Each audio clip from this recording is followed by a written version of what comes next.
The New Mexico Territory harbored many secrets in the lawless years following the Civil War, blood-stained fortunes, forgotten graves, and legends that whispered through saloons like desert wind. But perhaps no secret was greater than the true identity of Eleanor Sweet Belle Thompson, the gentle widow who ran the Sagebrush Inn at the edge of Rattlesnake Gulch. The locals knew her as a kind soul with graying auburn hair and hands that could bake the territory's finest sourdough. What they didn't know was that those same hands had once led the most notorious gang west of the Mississippi, and beneath her warm smile lay the calculating mind of Isabella Crimson Queen Reyes, the legendary outlaw whose very name had once made banks close their doors and possessions turn back in fear. Before we jump back in, tell us where you're tuning in from, and if this story touches you, make sure you're subscribed, because tomorrow I've saved something extra special for you. 10 years had passed since the Crimson Queen had vanished into myth, leaving behind a trail of empty bank vaults and whispered stories. Most assumed she'd died in the Great Galveston fire that claimed so many lives. Others swore she'd escaped to Mexico with her fortune. None suspected she was serving coffee and fresh-baked bread to weary travelers, building a quiet life far from her bloody past. But fate has a way of finding those who wish to remain hidden, and the arrival of the brutal Morrison gang would soon force the Queen to decide whether some secrets are worth dying to keep or killing to protect. Rattlesnake Gulch wasn't much to look at in the summer of 1878, just a scattered collection of sun-bleached buildings huddled against the merciless New Mexico heat. The town had sprung up around a natural spring that native tribes had long considered sacred, though there was nothing particularly holy about the mix of miners, ranchers, and drifters who now called it home. It was the kind of place most folks passed through and promptly forgot, which was exactly why Eleanor Thompson had chosen it. The Sagebrush Inn stood apart from the main street, a 2-story adobe structure surrounded by a carefully tended garden where herbs and vegetables thrived, despite the harsh climate.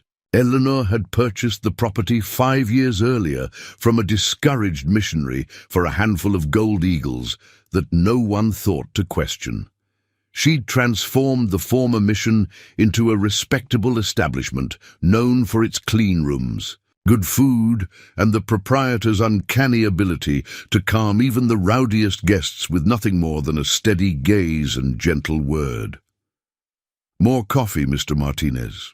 Eleanor's voice carried its usual warmth as she approached a table where the local blacksmith sat nursing his morning brew. Her silver-streaked auburn hair was neatly pinned back, her dress simple but well-made, every inch the respectable widow she appeared to be. "Thank you kindly, Mrs. Thompson." Diego Martinez offered a tired smile as she refilled his cup. Like most of the townspeople, he'd grown fond of the widow since her arrival. "Hear about the trouble over in Mesa Verde?" Eleanor's hands remained steady as she poured, though something flickered behind her green eyes. "I try not to pay much attention to gossip, Mr. Martinez." "Ain't gossip this time. The Morrison gang hit the bank there yesterday. Killed 3 people, including the sheriff."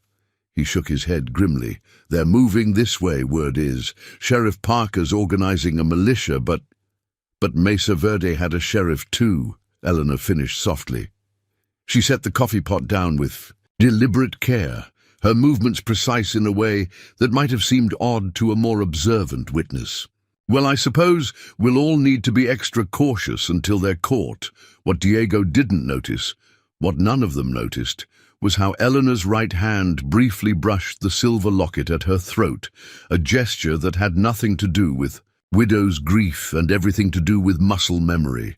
The locket's chain was sturdy enough to garrote a man, just as the modest ring on her finger concealed a poison compartment that had served her well in past lives. The breakfast crowd slowly thinned as the sun climbed higher, locals heading to their daily labors, while the few overnight guests set out for distant destinations. Eleanor moved through her morning routine with practiced efficiency, cleaning tables, kneading bread dough, checking in on old Sarah who helped with the laundry. But beneath the domestic tranquility, her mind was working with the strategic precision that had once made her the most successful outlaw leader in 3 territories. The Morrison Gang. She'd heard of them, of course, led by 3 brothers, Victor, Randall, and young Theo Morrison. They were exactly the kind of brutal, undisciplined thugs she'd always despised, even in her outlawing days. The Crimson Queens. Gang had been different. They'd been professionals who lived by a code: no killing unless absolutely necessary, no harming women or children, no senseless violence. The Morrisons were rabid dogs by comparison. Mrs. Thompson, a voice pulled her from her thoughts. Rebecca Chen, who ran the general store, stood in the doorway looking concerned. "Got a moment?" Eleanor wiped her hands on her apron, offering her usual gentle smile. "Of course, Rebecca, come in. I just took a fresh loaf from the oven." The younger woman followed her to the kitchen but declined the offered bread. "It's about the Morrisons. Sheriff Parker's calling a town meeting tonight. He wants everyone there, especially," she hesitated, "especially women living alone." Eleanor's voice held a hint of amusement. "Don't worry about me, dear. I've managed quite well on my own these past years." Rebecca shifted uncomfortably. "It's not just that. There's rumors about them, about what they do to women in the towns. They raid, and you out here alone." "The Lord provides," Eleanor replied softly, the irony of using her cover story's piety lost on her visitor. In truth, the Lord had very little to do with the shotgun hidden beneath the bar or the derringer, strapped to her thigh. "But I appreciate your concern." After Rebecca left, Eleanor stood at her kitchen window, watching heat waves distort the desert landscape.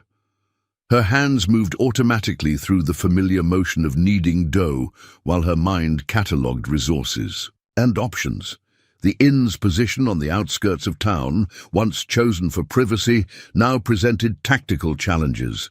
The second floor offered good sightlines, but the surrounding terrain provided too much cover for potential attackers. She had weapons cached throughout the building, but not nearly the arsenal she'd once commanded.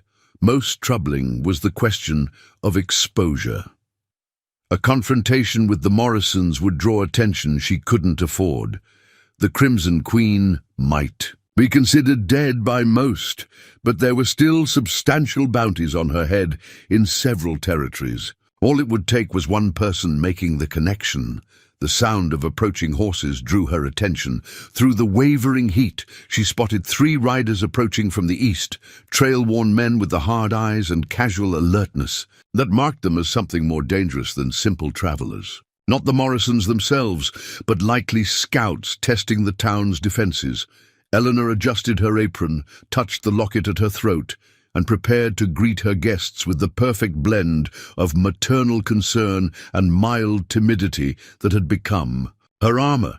But beneath the widow's gentle facade, the Crimson Queen was awakening from her long slumber, ready to prove that the most dangerous predator is often the one hiding in plain sight. As she moved to open the door, a wry smile touched her lips. She'd spent 10 years building this peaceful life, walking away from power and violence to seek something quieter. But she hadn't survived this long by being naive. Sometimes the past rides up to your door, no matter how far you run. And when it does, you better be ready to either serve it tea or put it in the ground. The bell above the door chimed as the first rider dismounted. Eleanor Thompson smoothed her apron and prepared to welcome them with a widow's smile. But it was Isabella Reyes, the Crimson Queen herself, who began calculating angles of attack and planning for the blood that would soon stain the desert sand. The game was about to begin, and she intended to be the only one left standing when it ended. The 3 men who dismounted in front of the Sagebrush Inn bore the dust of long travel, but Eleanor's practiced eye noted details others might miss. Their horses were well cared for, despite the trail grime. Smart riders who knew the value of good mounts. Their guns were worn in their holsters with the comfortable familiarity of men who used them often. Most telling was their positioning as they approached, unconsciously spreading out to cover all angles of approach, a habit born of years of violent experience. "Welcome to the Sagebrush Inn, gentlemen," Eleanor called out, pitching her voice with just the right note of matronly welcome. "You look like you could use a good meal and some rest." The leader, a weathered man with a scar bisecting his left eyebrow, touched his hat brim. "Much obliged, ma'am. Name's Carter. These are my associates, Mr. Walsh and Mr. Deacon." Eleanor noted how he offered no first names, and how his companions kept their hands close to their weapons, even as they nodded in greeting. She'd used similar tactics herself in the old days, sending scouts ahead to assess potential targets, using false names and careful manners to avoid raising suspicion. "Please, come in out of the heat," she gestured toward the door. "I've fresh coffee brewing and stew on the stove." Her keen eyes didn't miss how Carter positioned himself to keep both her and his men in view as they entered, or how Walsh lingered, slightly behind, to watch their backs. Inside, she seated them at a corner table, the one they would have chosen anyway, with clear views of both the door and the windows. As she brought coffee and bowls of steaming stew, their eyes roamed the room with professional assessment, taking in exits and potential cover. Eleanor moved with deliberate, unhurried grace, playing her role to perfection, while her mind catalogued every detail about her dangerous guests. "Don't get many travelers out this way," she commented mildly as she poured their coffee. "Business or pleasure brings you to our little town?"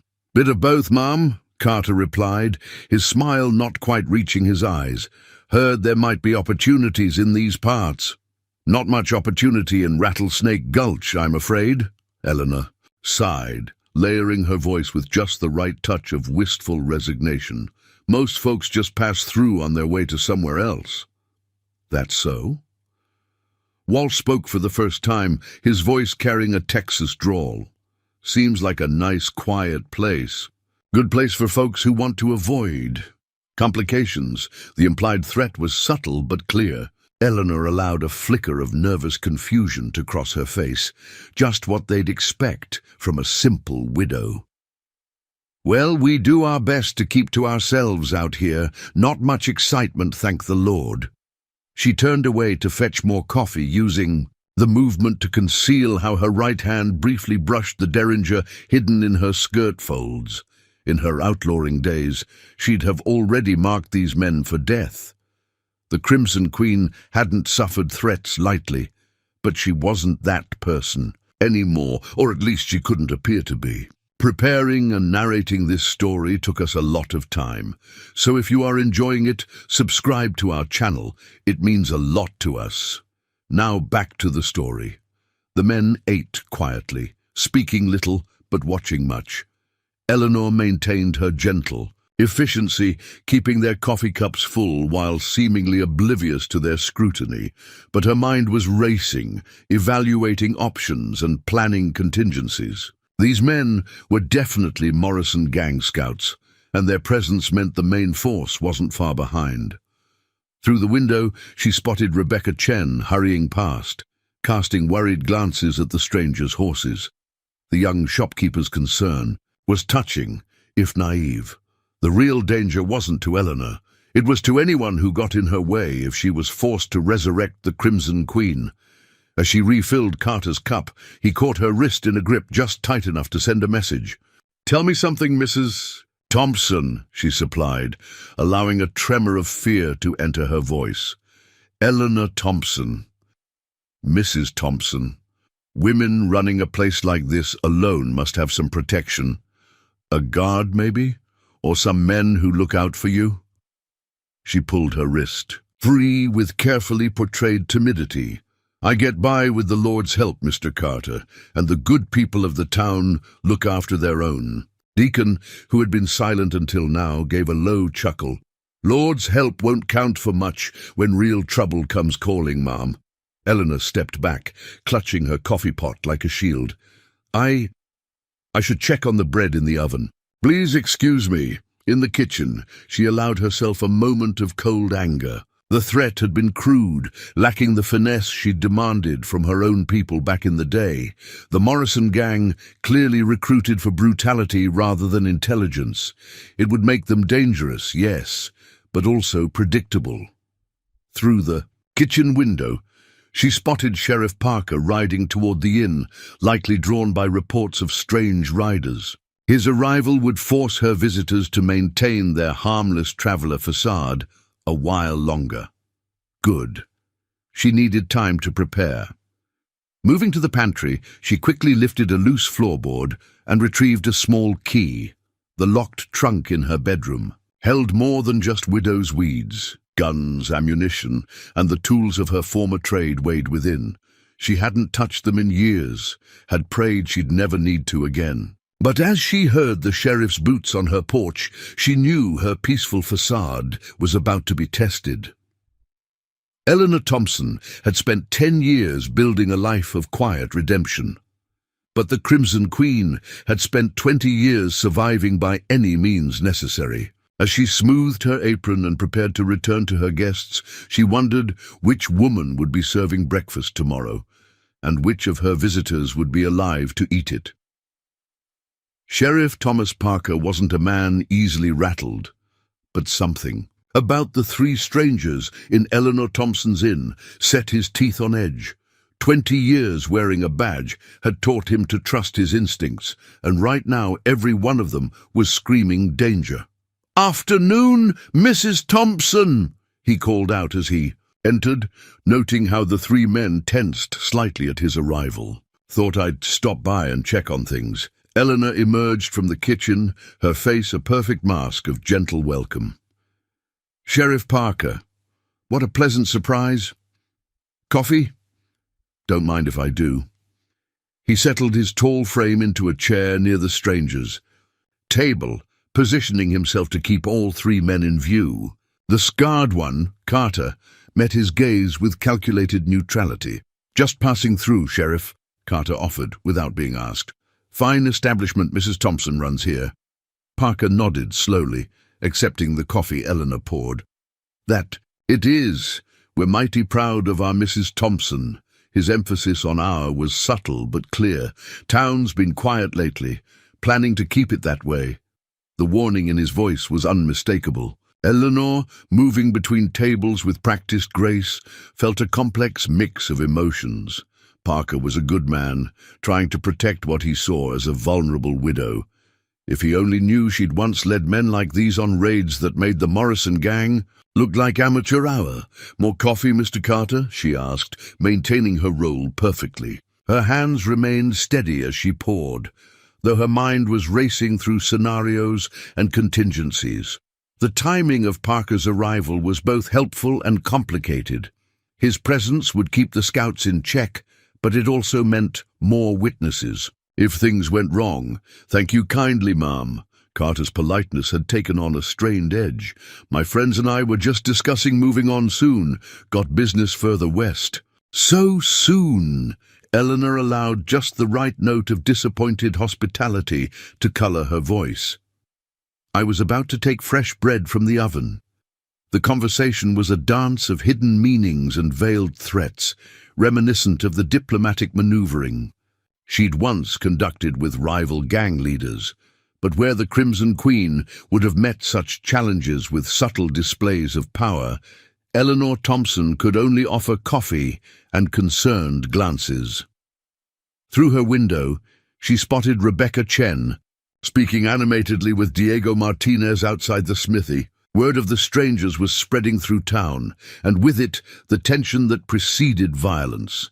She'd seen it before, in countless small towns across the territories. Fear had a way of turning neighbors into either allies or obstacles. "Mrs. Thompson?" Sheriff Parker's voice drew her attention back. "Might have a word in private?" She nodded, leading him to the kitchen, while the three visitors exchanged meaningful looks. The kitchen's heavy adobe walls would muffle conversation, but she positioned herself where she could still watch the dining room through the serving window. "Those men," Parker began without preamble, keeping his voice low. "They trouble you?" Eleanor allowed a slight tremor to enter her voice. "Not directly, Sheriff, but something about them." "Yeah." His weathered face creased with concern. "Got word this morning. Morrison's gang hit 3 farms outside Mesa Verde after the bank. Bad business. Real bad. She didn't have to fake her shudder. She'd heard stories about the Morrisons' treatment of isolated homesteads. Even in her outlaw days, she'd put down men who showed such proclivities. There were lines the Crimson Queen never crossed. "You think these men—" She left the question. "Hanging. Can't prove anything. But yeah, they fit the description of Morrison's advance scouts." Parker's hand unconsciously touched his gun belt. "I've sent for help from the territorial marshal, but it'll be days before they arrive. In the meantime, I'll be fine, Sheriff." She injected warm confidence into her voice. "The Lord watches over his flock." Parker looked unconvinced. "Lord, might need some mortal assistance on this one, ma'am. I'd feel better if you stayed in town until this blows over. Rebecca Chen has a spare room." "This is my home," she said firmly, allowing some of her true steel to show through the widow's facade. "I won't be driven from it by fear." Something in her tone made Parker give her a sharp look, but before he could respond, a commotion erupted from the dining room. Walsh's voice carried clearly, "Might want to learn some manners, boy." They rushed back to find Walsh standing over young Tommy Chen, Rebecca's 16-year-old brother. The boy had apparently entered with a delivery from the general store and gotten too close to the stranger's table. "Is there a problem, gentlemen?" Parker's voice carried the weight of his authority. Carter waved a dismissive hand. "Just a misunderstanding, Sheriff. Boy here startled my friend." Tommy scrambled to his feet, face flushed with anger and embarrassment. Eleanor spotted the slight bulge under Walsh's coat that suggested he'd been about to draw his weapon on the boy. The Crimson Queen would have killed him for such poor impulse control. Eleanor Thompson could only watch with carefully concealed contempt. "Tommy," she said gently, "why don't you help me with these supplies? Sheriff, would you see these gentlemen settle their bill?" It was a diplomatic solution that gave everyone a graceful exit.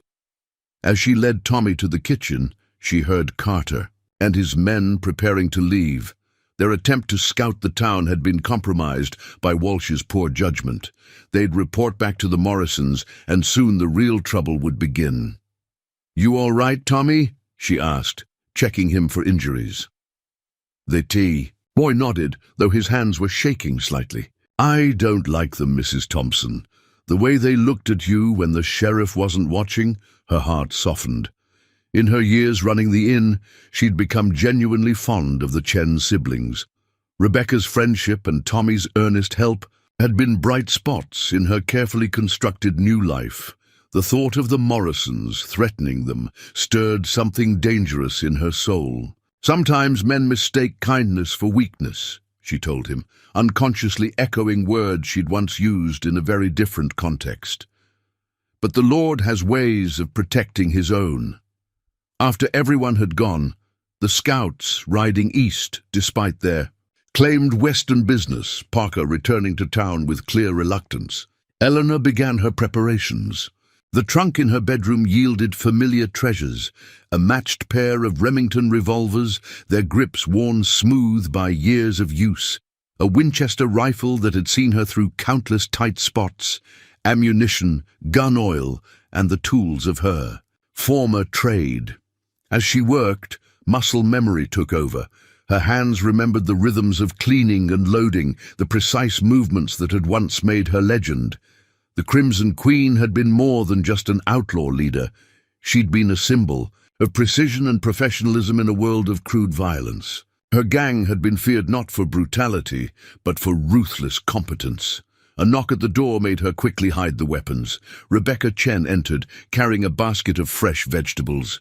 "Mrs. Thompson, I brought you some. Are you all right?" "You look just tired, dear," Eleanor forced a smile. It's been an eventful day. Rebecca set down her basket, wringing her hands nervously. The whole town's talking. Those men, the Morrison gang. Sheriff Parker called another meeting tonight. I heard. Eleanor began putting away the vegetables, using the movement to conceal how her mind was already plotting defensive positions and fields of fire. The inn's position on the outskirts had tactical advantages she hadn't considered when buying it. Good sightlines to the approach roads, elevated ground that commanded the surrounding terrain. You should come stay with us, Rebecca pressed. Please. After what happened with Tommy, I'll be fine. Eleanor touched the younger woman's shoulder reassuringly. You focus on keeping your brother safe. These troubled times will pass. But as Rebecca left, Eleanor knew the time for passive waiting was ending. The Morrison gang wouldn't be content just to rob the bank. They'd want to make an example of the town, establish their reputation through terror and blood. It was a crude strategy she'd seen too many times before.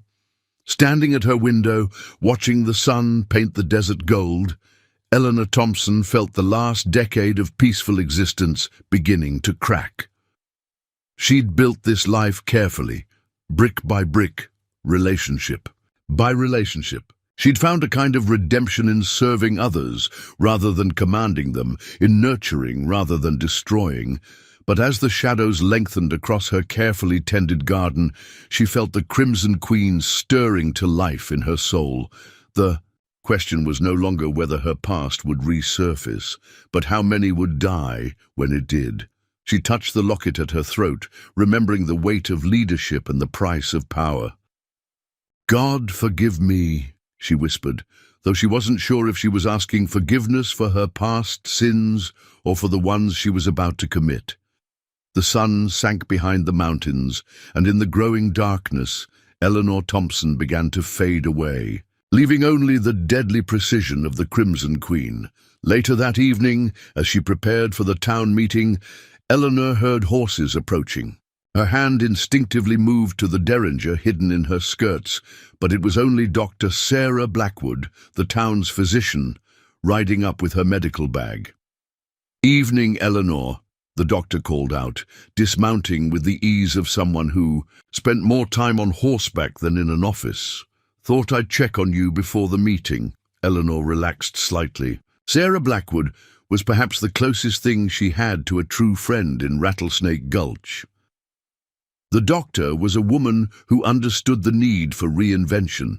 She'd arrived 3 years ago with her own secrets, though Eleanor suspected they had more to do with a broken heart in Boston than a criminal past. Come in, Sarah. I just made fresh tea. In the kitchen, the two women shared a quiet moment as the last light faded outside. Sarah's keen eyes studied Eleanor's face.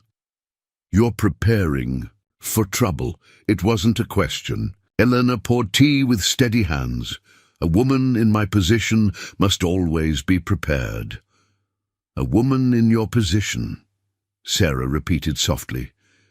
You know, in 3 years, you've never once mentioned what position that was before you came here. Eleanor met her friend's gaze evenly. Some pasts are better left buried, Sarah. Like those guns you think I haven't noticed? When Eleanor tensed, Sarah waved a dismissive hand. Please, I was an army surgeon before coming west. I know the calluses that come from regular shooting. Your hands might look like a baker's now, but they tell a different story. It was a reminder that Eleanor wasn't the only one in town with observational skills. Does that concern you, Doctor? What concerns me is keeping my friends alive. Sarah's voice hardened. I treated survivors from the Morrison gang's last raid. What they did to those people, she shuddered. Whatever's in your past, Eleanor, I suspect we might need it in our future. The simple acceptance in her friend's voice touched something deep in Eleanor's soul. The Crimson Queen had never had true friends, only allies, subordinates, and enemies. Perhaps that was why leaving that life behind had been both necessary and terrifically hard. Before she could respond, more riders approached. Sheriff Parker with Deputy Wells and 3 other men. Eleanor recognized Carl Hawkins, the rancher, Marcus Webb, who ran the livery, and old Jim Tucker, who'd once been a cavalry scout. All capable men, all armed. "Mrs. Thompson," Parker called out, "might I have a word before the meeting?" In her parlor, the men stood awkwardly while Sarah Blackwood leaned against the wall, clearly having no intention of leaving. Eleanor served coffee, playing the proper hostess, while her mind assessed each man's potential usefulness in the coming conflict. "Ma'am," Parker began, "we've been discussing the town's defense. You're in... well, it's the first building raiders would come to. And the most defensible," Tucker cut in. "Begging your pardon, Mrs. Thompson, but I was a scout for 15 years. This position, with the right preparation and the right people..." "You want to garrison men here," Eleanor finished for him. The idea had merit from a tactical perspective, but it also presented complications. Armed men in her inn would make it harder to conceal her own preparations. 4 men at least," Parker nodded. "Good shots, reliable men. They can stay out of your way, just provide protection if..." "No." The word came out sharper than Eleanor intended, carrying an echo of command that made the men blink in surprise. She softened her tone quickly. "I mean, I appreciate the offer, Sheriff, but I couldn't impose. Besides, the town needs its defenders concentrated, where they can protect the most people." "Eleanor," Sarah interrupted, "don't be stubborn. This isn't about pride, it's about survival." But it wasn't pride that made Eleanor refuse. It was practical. The coming fight would require the Crimson Queen's skills, and those couldn't be deployed with witnesses present. Better to be thought stubborn than to risk exposure. "I have my reasons," she said firmly. "Now, shouldn't we be heading to the meeting?" As they rode into town, Eleanor having finally accepted Sarah's insistence on escorting her, she noted how the atmosphere had changed since morning. Doors were barred, windows shuttered. Armed men stood watch on rooftops. Fear had transformed the peaceful town into an armed camp. The meeting hall was packed, the air thick with tension and tobacco smoke. Eleanor took a seat near the back, observing the crowd with professional interest. She saw fear, yes, but also determination. These people had built lives here. They wouldn't give them up easily. Rebecca Chen hurried over, Tommy trailing behind. The boy's earlier bravado had been replaced by quiet anger. "Mrs. Thompson, you came. I was worried you'd stay out at the inn alone and miss all the excitement." Eleanor smiled, though her eyes were scanning the crowd, marking positions, evaluating threats and assets, just as she had in her gang leader. Days. Some habits never died. Sheriff Parker called the meeting to order, laying out what they knew of the Morrison gang's movements. Eleanor listened with half an ear, more interested in the townspeople's reactions. She noted who showed fear, who showed courage, who tried to hide their true feelings. In her experience, knowing people's breaking points was as important as knowing their strengths. As the meeting progressed, she made her decision. The Crimson Queen couldn't return publicly. That identity had to remain buried. But perhaps there was a middle path, a way to use her skills and experience without revealing their source. She'd need to be subtle, work through others, guide without seeming to lead. Looking around the room at these people who had accepted her, trusted her, made her part of their community, Eleanor felt the weight of responsibility settling on her shoulders. Not the brutal weight of gang leadership, but something deeper, more meaningful. These people weren't her subordinates to command, they were her neighbors to protect. The meeting ended with plans for watches, defensive positions, and evacuation routes. As people filed out into the night, Eleanor felt Sarah's hand on her arm. "You're not going back to the inn alone," the doctor said firmly. Eleanor smiled, touching the locket at her throat. "No," she agreed softly. "I don't think any of us will be alone in what's coming. But as she rode home through the darkness, flanked by Sarah and Tommy, who'd insisted on joining them, she felt the familiar ice entering her soul.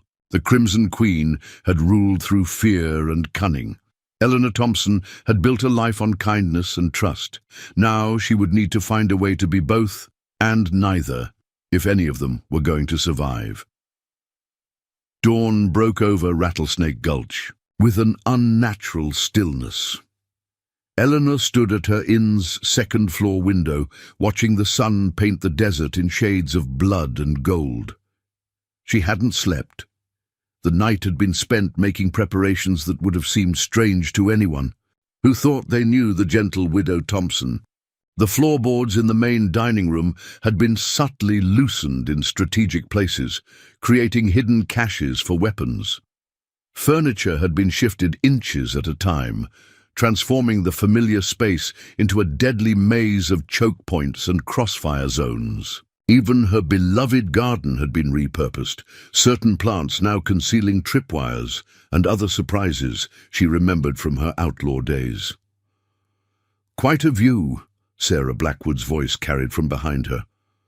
The doctor had insisted on staying the night, along with young Tommy Chen. "Though I suspect you're not admiring the sunrise." Eleanor's lips curved slightly. "3 riders coming in from the north. Been watching us for about an hour." Her voice had changed, carrying an edge of command that would have seemed foreign to those who knew only the widow Thompson. "Different men from yesterday, more professional." Sarah moved to stand beside her, squinting into the distance. "I don't see anyone. You're not meant to."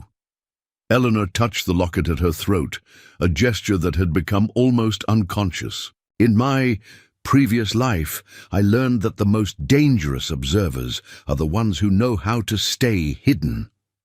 Before Sarah could respond, hoofbeats approached from the direction of town. Tommy Chen, who had been keeping watch downstairs, called up, "Mrs. Thompson, Sheriff Parker's riding in." Eleanor's keen eyes noted how the hidden watchers shifted position at the sheriff's approach. Professionals indeed. The Morrison gang was smarter than she'd given them credit for, sending their best scouts after yesterday's poor showing. Parker dismounted heavily, his face grave. Eleanor met him at the door, coffee already prepared. Some habits of hospitality ran too deep to break, even in times of crisis. "More farms hit in the night," he said without preamble once they were inside. "Closer this time. Family name of Reeves, about 20 miles east." They're dead?" Sarah asked quietly. Parker nodded grimly. "All except the eldest daughter. Found her walking down the road in her nightgown, mind broken by what she saw." He turned to Eleanor. "Mrs. Thompson, I'm not asking any more. You need to come into town. Now." Eleanor poured coffee with steady hands, her mind racing. The Morrisons were sending a message, demonstrating what happened to those who didn't submit to their terror. It was a crude tactic, one she would never have employed in her Crimson Queen days. Fear was a useful tool, but there were more efficient ways to employ it than random brutality.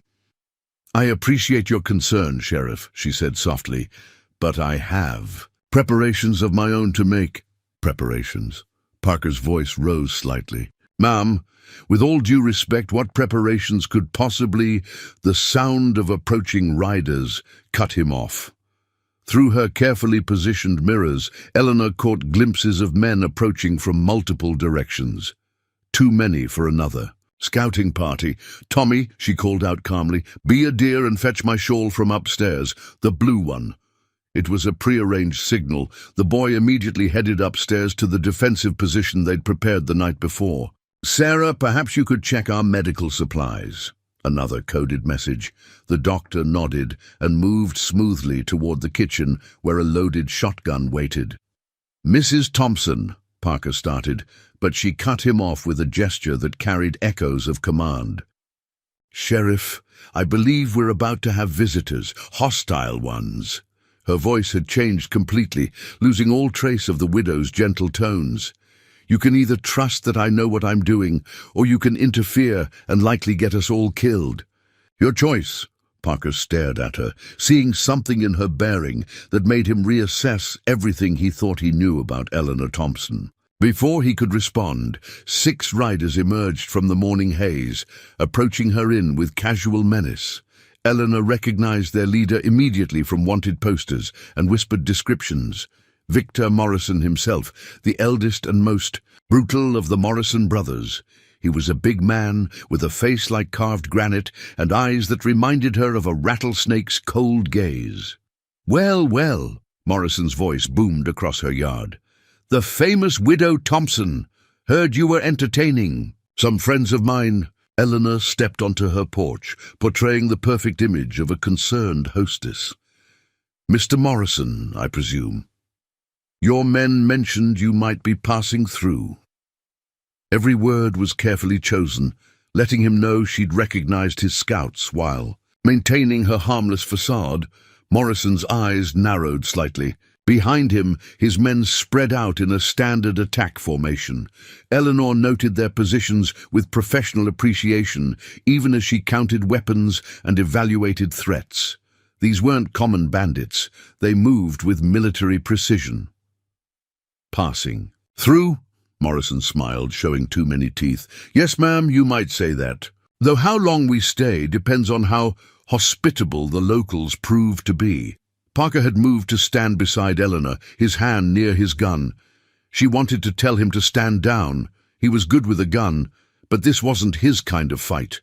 This was the kind of deadly game she'd played as the Crimson Queen, where every word carried hidden meaning and violence lurked beneath civil exchanges.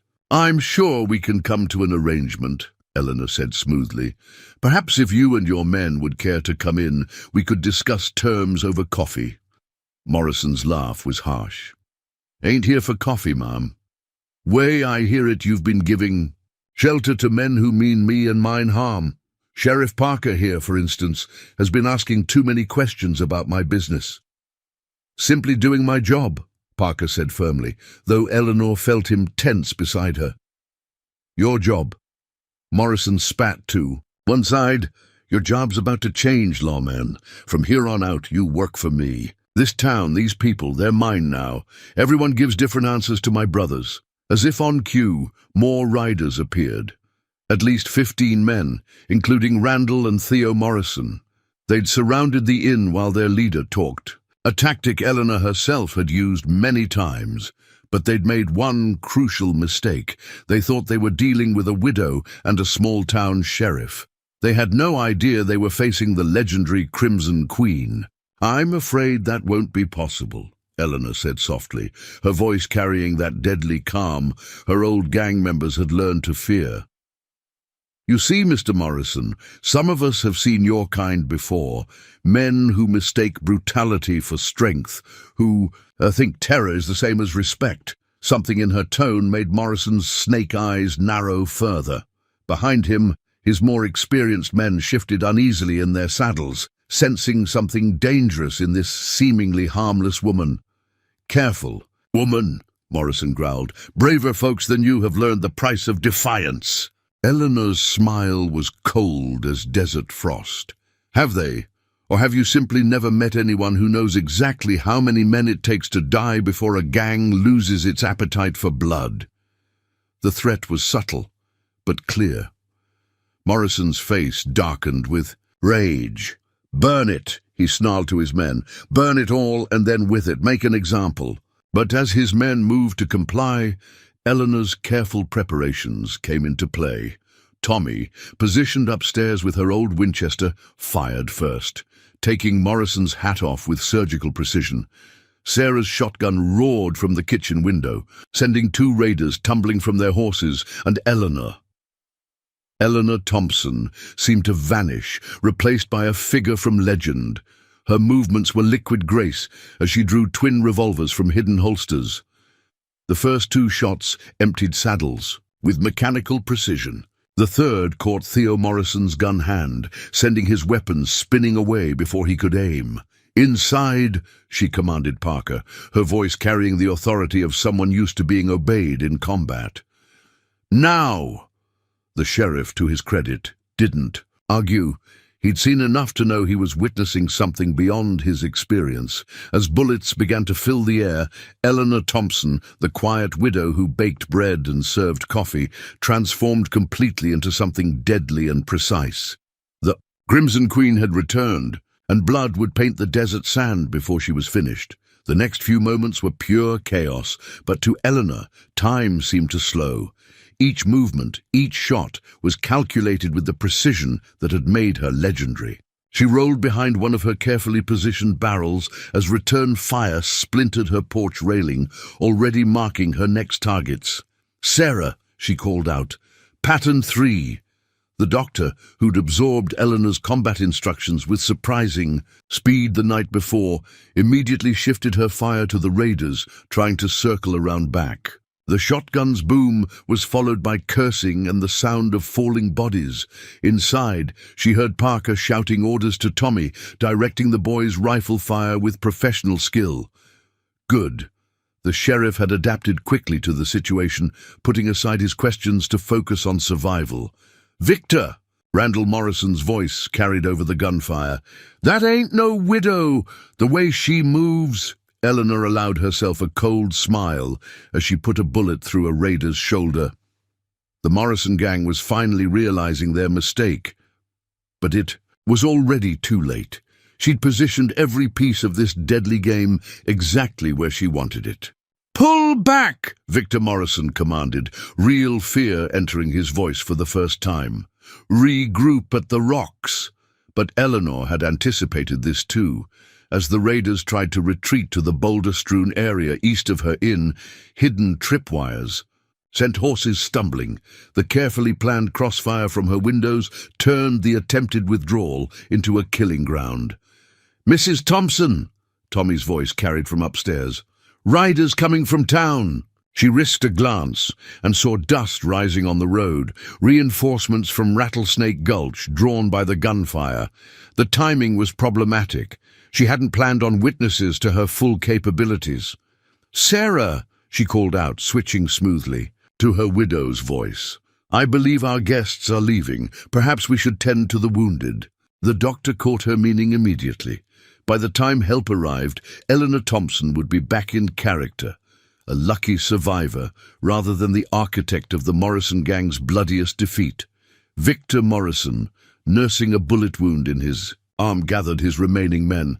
"This ain't over," he shouted, rage and humiliation warring in his voice. "You hear me, woman? We're coming back with enough men to burn this place to the ground." Eleanor stepped back onto her bullet-riddled porch, making sure the approaching townspeople were close enough to hear her response.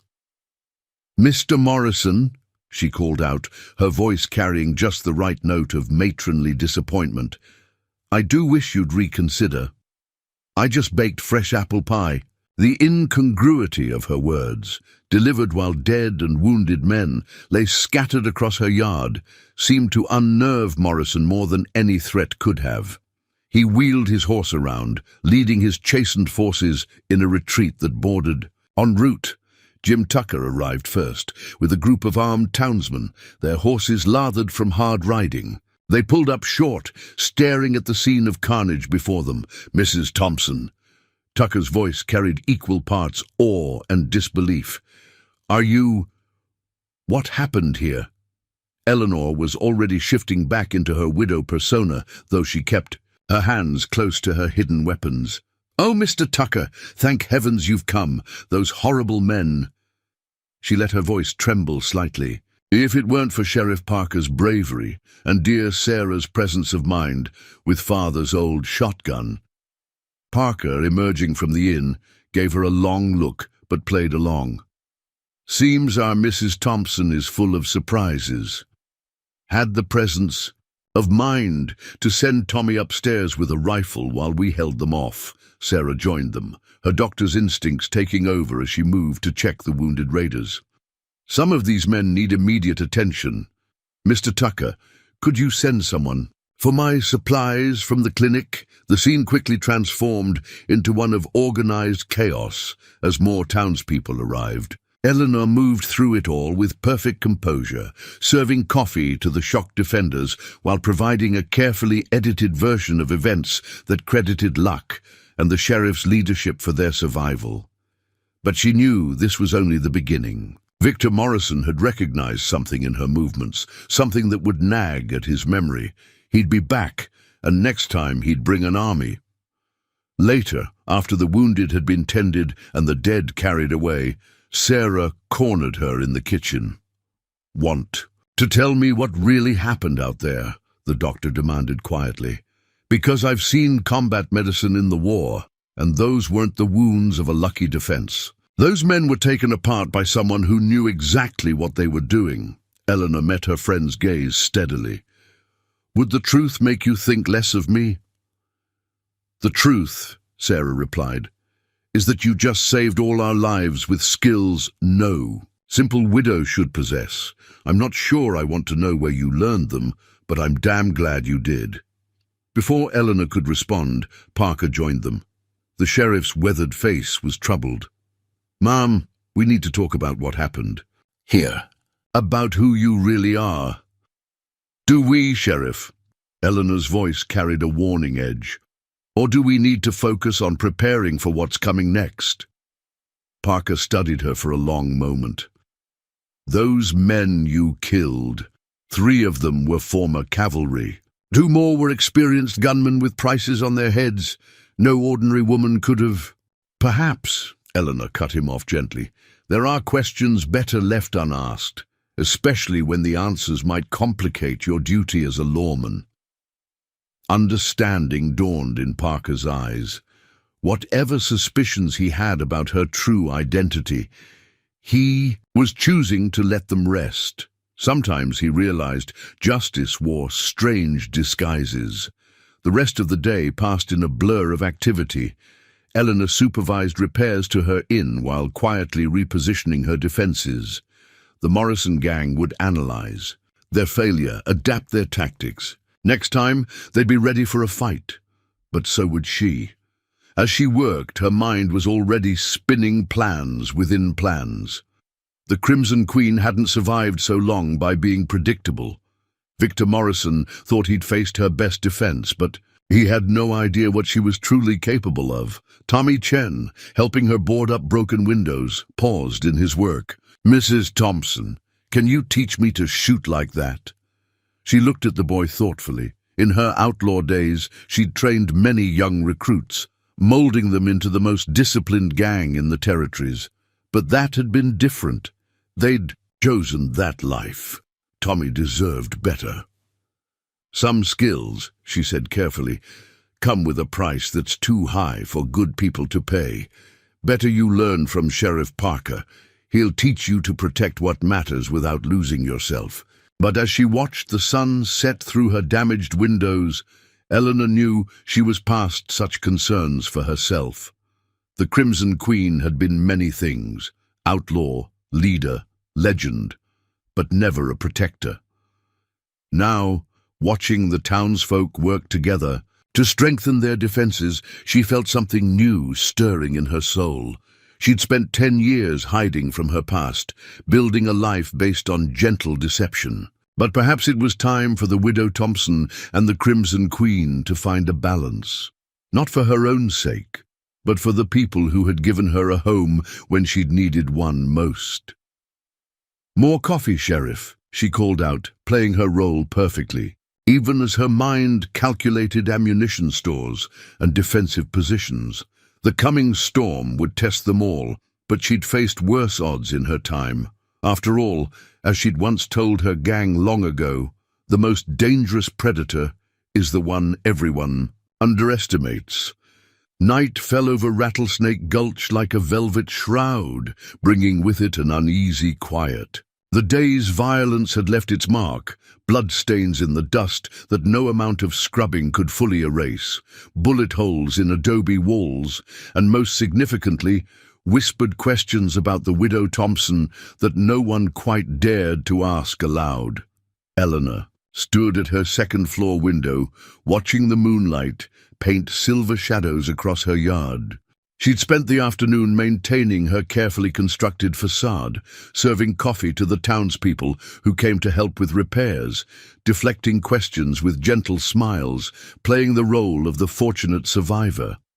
But now, alone in the darkness, she allowed the mask to slip. The Winchester rifle was a comforting weight in her hands as she moved through her practiced scanning pattern, checking sightlines and potential approach routes. In the distance, she could see the flicker of campfires, Morrison's men, regrouping and plotting their revenge. They'd lost 8 dead, 5 wounded in the morning's fight. The sort of losses that demanded an answer in blood. A soft knock at her door made her turn, weapon ready, but it was only Sarah Blackwood. "You should be resting," Eleanor said quietly, not taking her eyes from the window.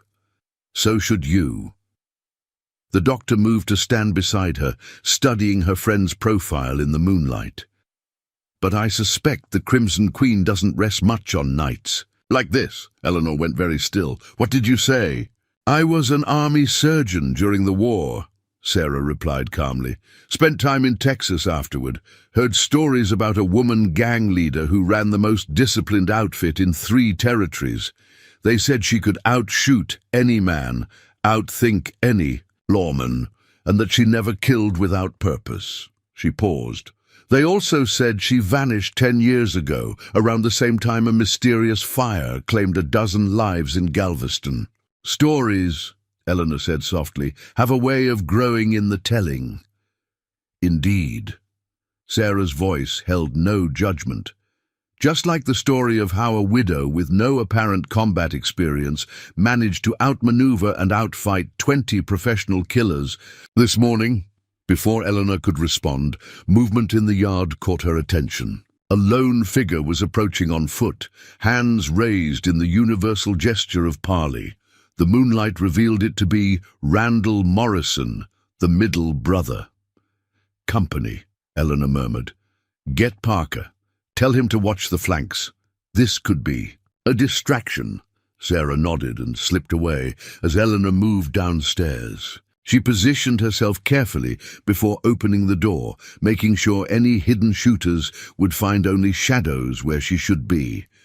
"Evening, Mr. Morrison," she called out, her widow's voice perfectly modulated. "Rather late for social calls." Randall. Morrison stopped at the edge of her porch. He was the least violent of the brothers, rumored to be the brains of their operation. "Mrs. Thompson, or should I say, Your Majesty." Eleanor's finger tightened slightly on her rifle's trigger. "I'm afraid I don't follow." "No." Morrison's voice carried a hint of satisfied triumph. "Funny thing about reputations. They linger. After this morning's excitement, I had a talk with some old-timers who rode with my outfit years back. They remembered stories about the Crimson Queen, about how she moved in a fight, just like you moved today." In the shadows, Eleanor allowed herself a cold smile. "Stories about outlaws are like tales of desert gold, Mr. Morrison. Everyone's heard them, but few can prove them true. Maybe." He took a careful step forward. "But Victor's convinced, says there's only one woman he's ever heard of who could fight like that. Course, if he's right, that presents us with quite an opportunity." "Does it?" "Way he figures either you're the Queen herself, in which case your bounty would set us up properly, or you're good enough to make folks believe you are. Either way, when word spreads about who's really running this little inn—" "Assuming," Eleanor interrupted softly, "anyone lived to spread such tales." The threat hung in the air between them. In the distance, Eleanor's keen ears caught the sound of horses, Parker and his men, moving into position around the inn's perimeter. "Could we come to an arrangement?" Randall offered. "Territories big enough for 2 legends, combine our operations, split everything equal, just like in the old days, when the Queen's word was law from Texas to California."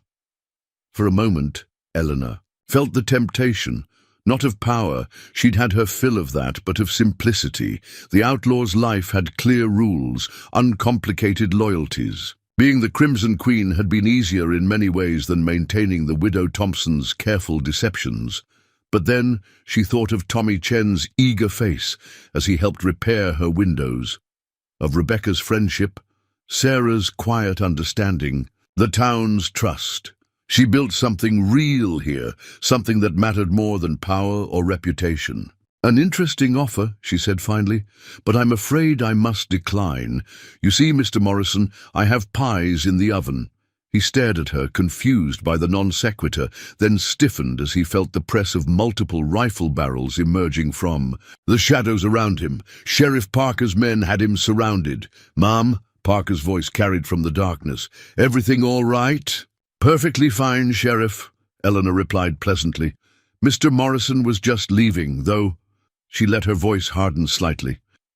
"You might tell your brother that if he's so interested in old stories, he should remember how they end. The sea. Queen never left witnesses when she crossed." Randall Morrison backed away slowly, his face a mask of frustrated calculation. "This ain't over." "No," Eleanor agreed softly. "But it will be soon." After he'd gone, Parker emerged from the shadows. "Mind telling me what that was about?" "Just a man trying to make sense of things he doesn't understand." Eleanor deflected smoothly. "Coffee, Sheriff. It's going to be a long night." But as she served coffee to Parker and his men, Eleanor's mind was racing. The Morrison gang, knowing her true identity, complicated things enormously. It would bring bounty hunters, lawmen, old enemies looking to settle scores. Everything she'd built here could come crashing down. Yet strangely, she felt almost relieved. Maintaining the widow Thompson's perfect facade had been exhausting. Perhaps it was time to find a balance between who she had been and who she had become. In her kitchen, Sarah was preparing bandages for the inevitable next round of violence. "They'll spread the word about you," the doctor said quietly. "Every gunslinger and glory seeker west of the Mississippi will come looking for the Crimson Queen." "Let them come." Eleanor checked her revolvers with practiced ease. "I chose this place as a refuge, but maybe it was always meant to be a fortress. A line in the sand between chaos and civilization. And which side of that line do you stand on?" Eleanor's smile was complex. "Maybe there's a third path. The Queen protected her own, in her way. Perhaps it's time to expand the definition of what's worth protecting." Outside, the campfires had multiplied. Victor Morrison was calling in reinforcements, preparing for a siege that would become legend across the territories. But he was still thinking like an outlaw, measuring victory. In blood and plunder, Eleanor knew better. She'd learned that true power lay not in how many men you could kill, but in how many you could inspire to stand beside you. The widow Thompson had built trust, formed bonds that went deeper than fear or greed. Combined with the Crimson Queen's strategic genius, it made for a formidable defense. "Sarah," she said suddenly, "I need you to carry a message into town. Tell Rebecca to open her cellar. The old tunnel from the mining days runs right under it. And find Tommy. It's time he learned some of those skills he's been asking about." The doctor raised an eyebrow. "Starting to sound like a gang leader again." "No." Eleanor touched the locket at her throat. "Starting to sound like someone who knows that the best way to defeat men like the Morrisons is to give good people the tools to defend themselves." As Sarah rode into town, Eleanor returned to her vigil at the window. The moon cast long shadows across her carefully tended garden, now transformed into a killing ground. Tomorrow would bring violence and revelation, testing the bonds she'd built and the secrets she'd kept. But for the first time in 10 years, she felt truly whole. The Crimson Queen had ruled through fear and cunning. The widow Thompson had built a life on trust and service. Now, as the desert wind carried the scent of the coming battle, Eleanor prepared to become something new, a protector who combined the best of both women, using her dark skills in the service of something brighter than mere survival. A flurry of activity in town drew her attention.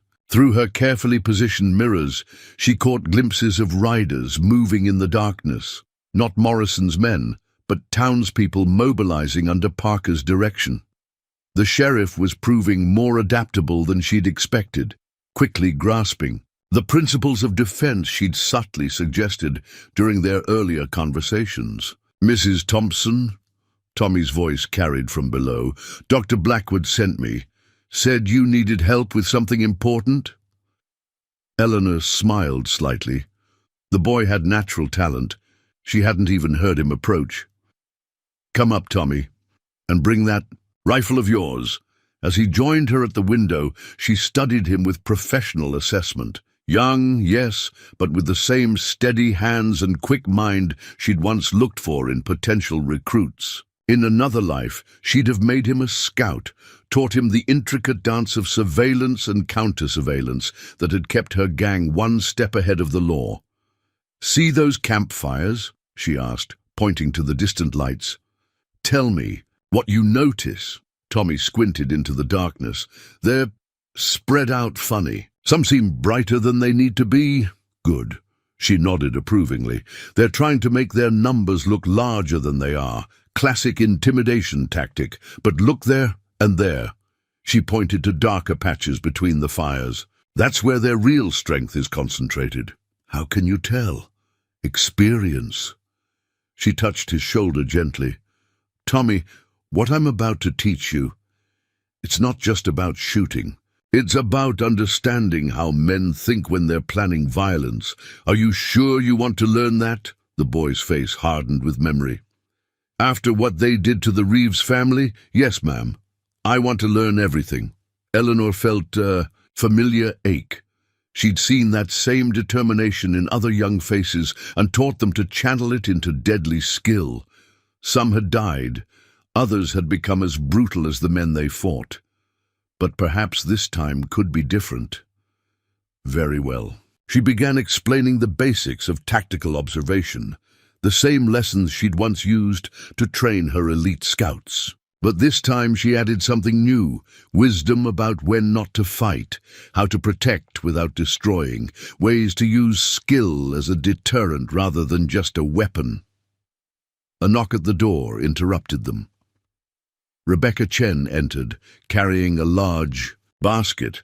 "Sarah said you needed supplies. I brought everything I could think of." Eleanor examined the contents with approval. Rebecca had shown remarkable intuition, including items that could serve multiple purposes, bandages that could also be used for cleaning guns, cooking oil that could make floors treacherously slick, common materials that could become uncommon. Weapons in the right hands.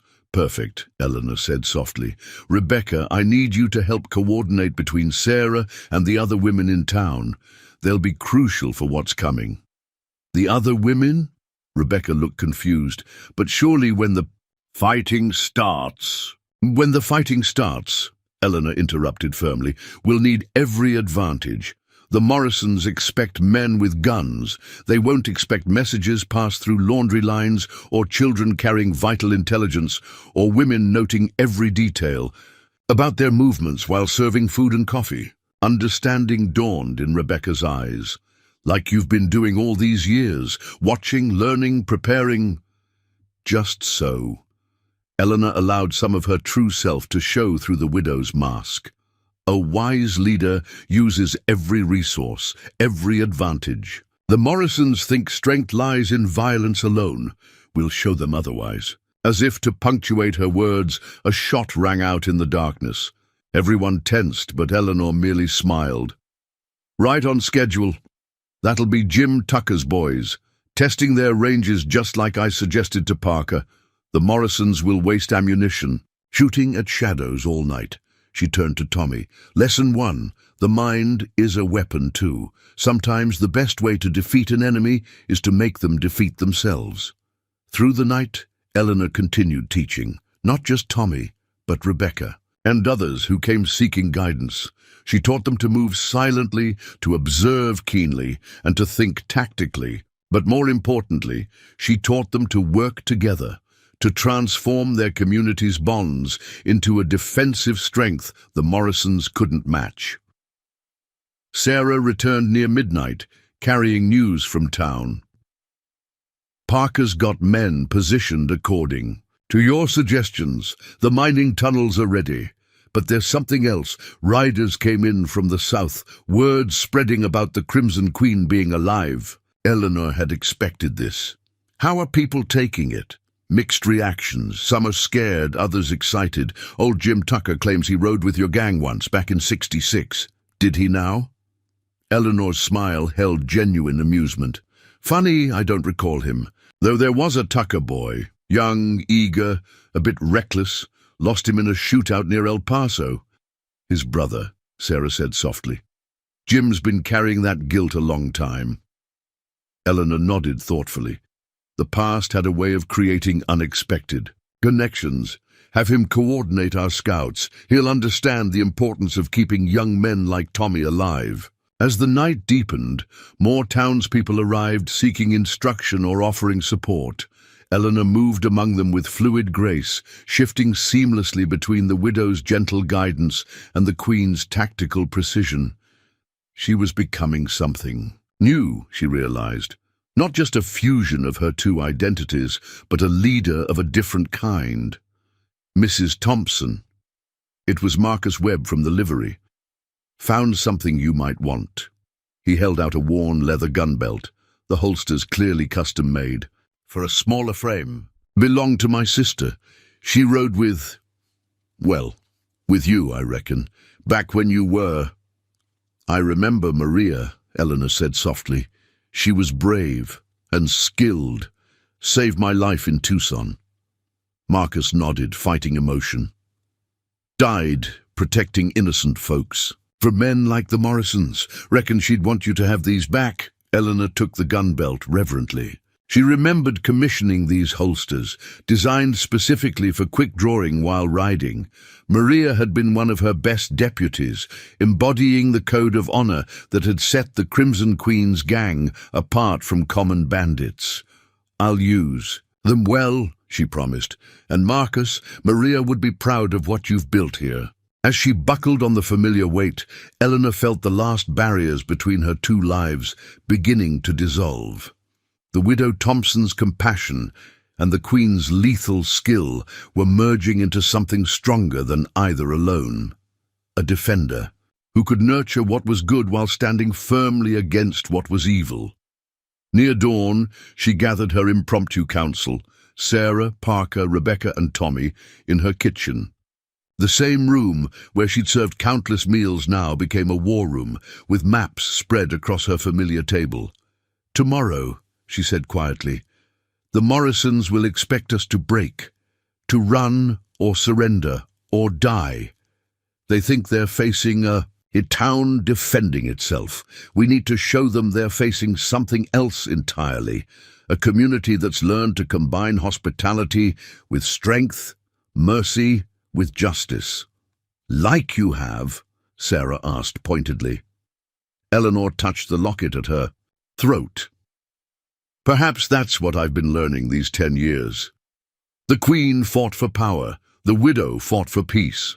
Maybe it's time to fight for something greater, the right of good people to live without fear. As the first light of dawn painted the eastern sky, Eleanor Thompson stood at her window one final time. But now she stood differently, no longer hiding who she was, but embracing all of it. The gentle widow and the legendary outlaw had found common cause in protecting this place and these people. The Morrisons were about to learn a harsh lesson. The most dangerous force in the territory wasn't a gang of brutal killers or even a legendary outlaw queen. It was a community unified by trust and led by someone who understood both the power of compassion and the necessity of strength. Dawn broke over Rattlesnake Gulch, with the color of spilled blood, painting the desert in shades of crimson that seemed to herald the violence to come. Eleanor stood on her bullet-scarred porch, sipping coffee with deceptive calm, while her keen eyes tracked movement in the surrounding terrain. The Morrison gang had been busy through the night, positioning men in the rocky outcrops that surrounded her inn. They're getting bolder, Sarah observed, joining her with her own coffee cup. The doctor had traded her usual skirts for practical riding clothes, a shotgun slung across her back. Counted at least 30 new riders arriving before sunrise. Eleanor nodded slightly. Victor's called in every favor he has. See those men by the eastern rocks? Joaquin Mendoza's crew used to work the border raids. And there, that group setting, up behind the old mining equipment, Whitaker's regulators, notorious for their siege work during the war. She spoke with the casual familiarity of someone who had once moved in these same circles, who knew the intricate web of alliances and vendettas that connected the territory's outlaws. The Crimson Queen's intelligence network had been legendary, and clearly some of those old instincts remained sharp. "Mrs. Thompson," Tommy's voice carried from his observation post upstairs. "Rider coming in. Looks like Rebecca." Eleanor's hand moved instinctively to her gun as she spotted Rebecca Chen's horse approaching at a gallop. The storekeeper's daughter was riding hard, fear evident in her posture. "Cover her approach," Eleanor commanded, and rifles appeared at windows around the inn. Even the Morrison gang seemed to hold their fire, perhaps curious about this unexpected development. Rebecca practically fell from her horse at the porch steps. "They took him," she gasped. "They took Tommy." Eleanor's face went very still. "Tell me." "He was helping watch the South Road, like you said. A group of riders came out of nowhere. Rebecca fought for composure. "They knew exactly where to find him. Someone must have talked." Sarah cursed softly, but Eleanor's voice remained deadly calm. "When?" "Not 20 minutes ago. They're holding him at the old silver mine. They sent a message. Said the Crimson Queen would know what it means. Said, 'Remember Galveston.'" Eleanor's fingers tightened on her coffee cup until her knuckles went white. The name struck her like a physical blow, carrying echoes of her darkest day, the fire that had claimed a dozen lives, the event that had finally convinced her to abandon her outlaw ways. "Sarah," she said quietly, "get Rebecca inside. Sheriff, Parker needs to know about this, and find Marcus Webb. Tell him it's time to open the old cache beneath his livery." But as her friends moved to comply, Eleanor remained motionless on her porch, staring toward the distant hills where the abandoned silver mine waited. The morning sun caught the silver streaks in her hair, making them shine like heated steel. "Ma'am." One of Parker's deputies approached hesitantly. "What are they talking about? What happened in Galveston?" Eleanor's smile was cold as desert frost. "A lesson, deputy, about the difference between justice and vengeance."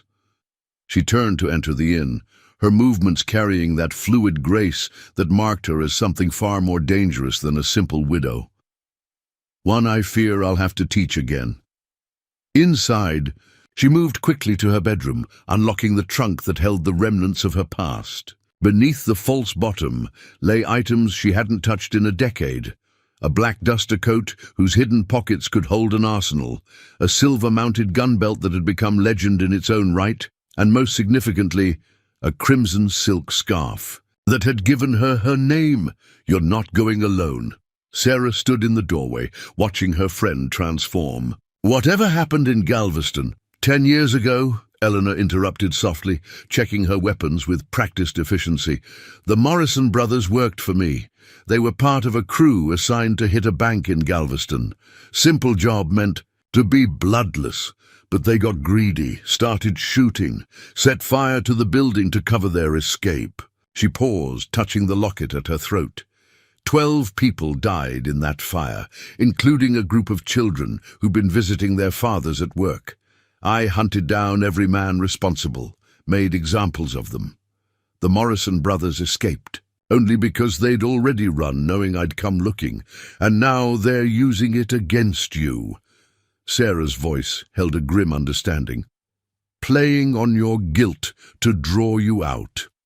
They think they're being clever." Eleanor's smile was terrible to behold. "They don't understand that Galveston wasn't just about vengeance. It was about justice, about showing that even outlaws must have a code." She buckled on Maria Webb's gun belt, feeling the familiar weight settle at her hips. The worn leather seemed to remember her, the custom holsters positioning her revolvers at exactly the right angle for the lightning-fast draw that had become legend. "The Queen died in Galveston," she continued, shrugging into the black duster. "Or at least that's what I wanted to believe. I thought I could leave that life behind, become someone different, someone better. You did become better," Sarah insisted. "The whole town knows it. Even if they didn't know who you were, they knew what you stood for." "Perhaps." Eleanor tied the crimson scarf at her throat, the silk bright as fresh blood against her black coat. "But the Morrisons have forced my hand. They want the Queen.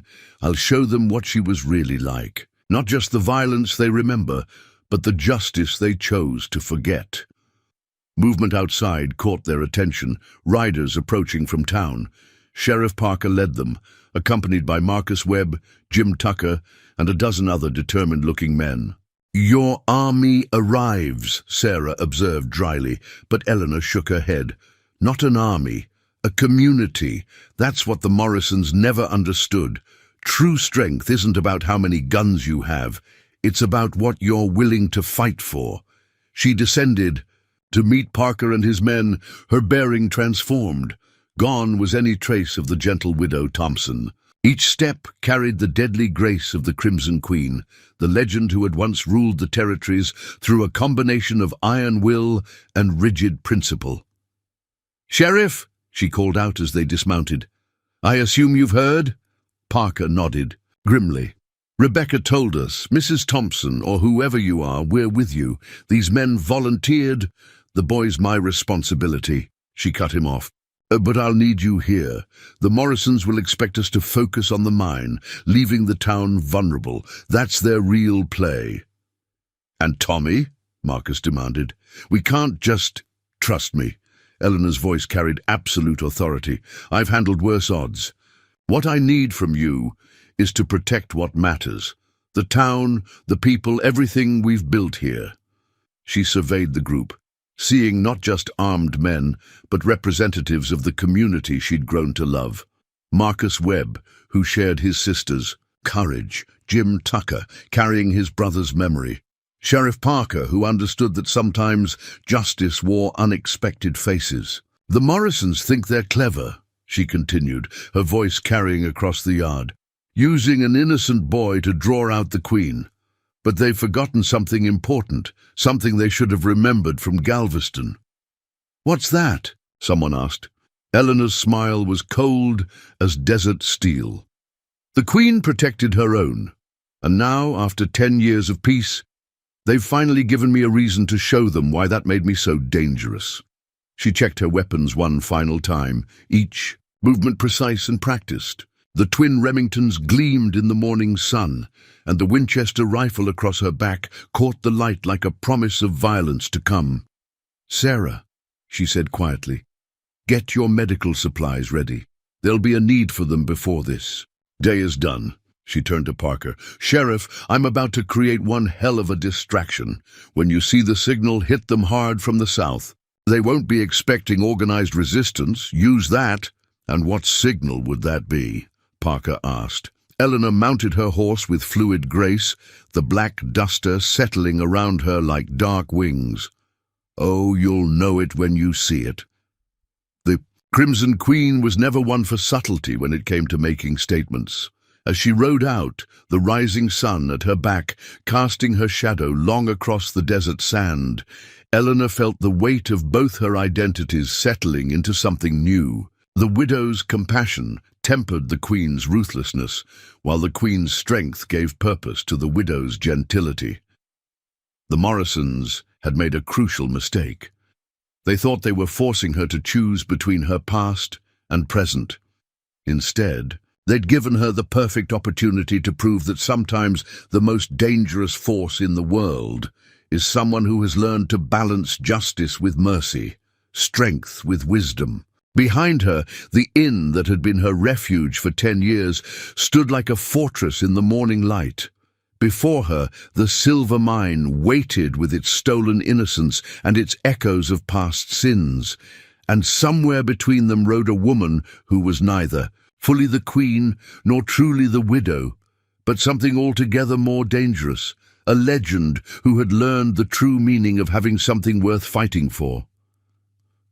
As Eleanor rode toward the mine, memories of Galveston flickered through her mind. Like flames, she remembered the screams, the choking smoke, the terrible moment when she'd realized children were trapped inside. The Morrison brothers had broken her one absolute rule: no innocent casualties. Their actions that day had shattered something in her soul, transforming the Crimson Queen from a professional outlaw into an instrument of vengeance. "Ma'am!" a voice called out behind her. She turned to see Diego Martinez riding hard to catch up, his blacksmith's hammer still strapped to his saddle. "Go back, Diego," she commanded, but he shook his head stubbornly. "My father rode with you," he said quietly. "In '68, during the Apache Wars. Said you saved our whole village when the raiders came. Asked nothing in return except that we teach your people how to work steel."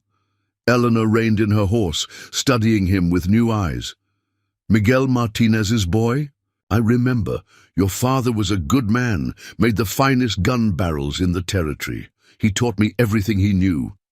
Diego's face was determined, including that sometimes a smith needs to do more than just fix things. Sometimes we need to help break them too. She considered him for a long moment.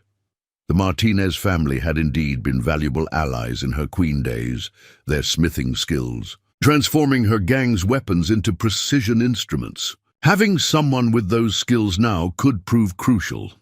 "Very well," she nodded, "but we do this my way. The Morrisons expect me to come in shooting. They've prepared for that, set their traps accordingly. We're going to show them something they don't expect." As they rode, she outlined her plan. Diego listened intently, occasionally offering suggestions based on his knowledge of local terrain.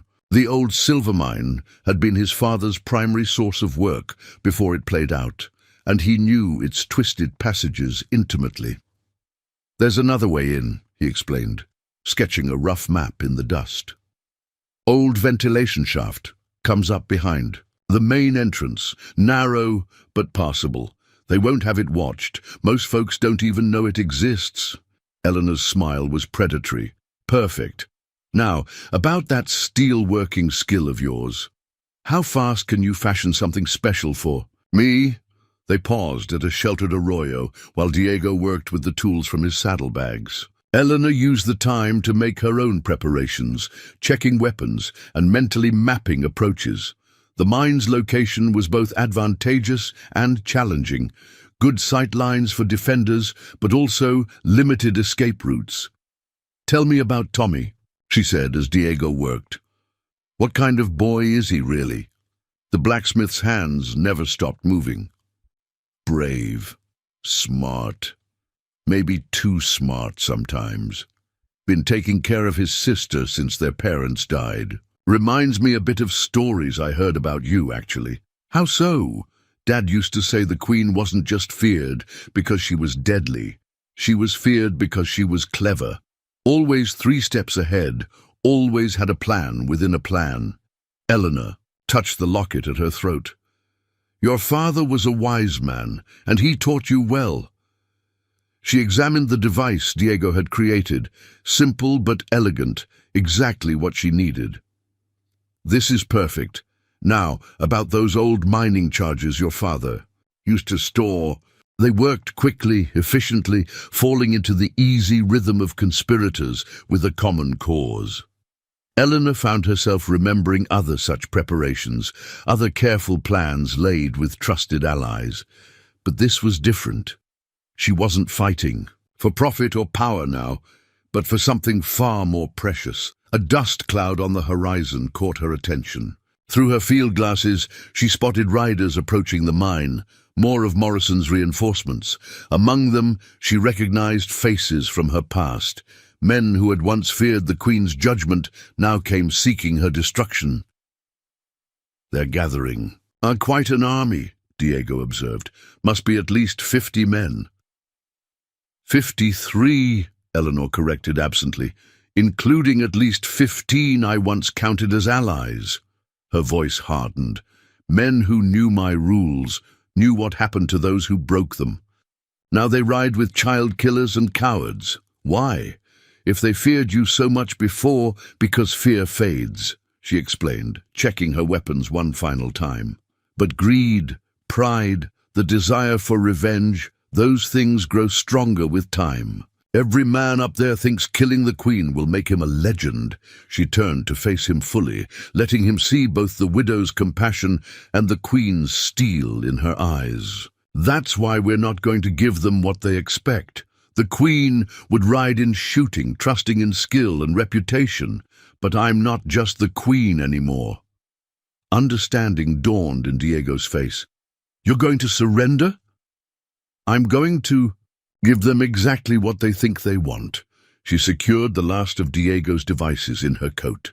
And while they're congratulating themselves on capturing the great Crimson Queen, they'll forget the most important lesson I ever taught. Which is, Eleanor's smile was terrible to behold. The most dangerous opponent isn't the one who threatens violence. It's the one who makes you think you've already won. She could see Tommy now, tied to a post outside the mine entrance. The boy was bruised but defiant, his young face set in lines of determination that made her heart ache. He'd tried to fight them, clearly, just as she would have at his age. Diego, she said softly, whatever happens up there, remember your part. When you see the signal, I'll be ready, he promised. Just like my father was for you before. Eleanor mounted up, adjusting the crimson scarf at her throat.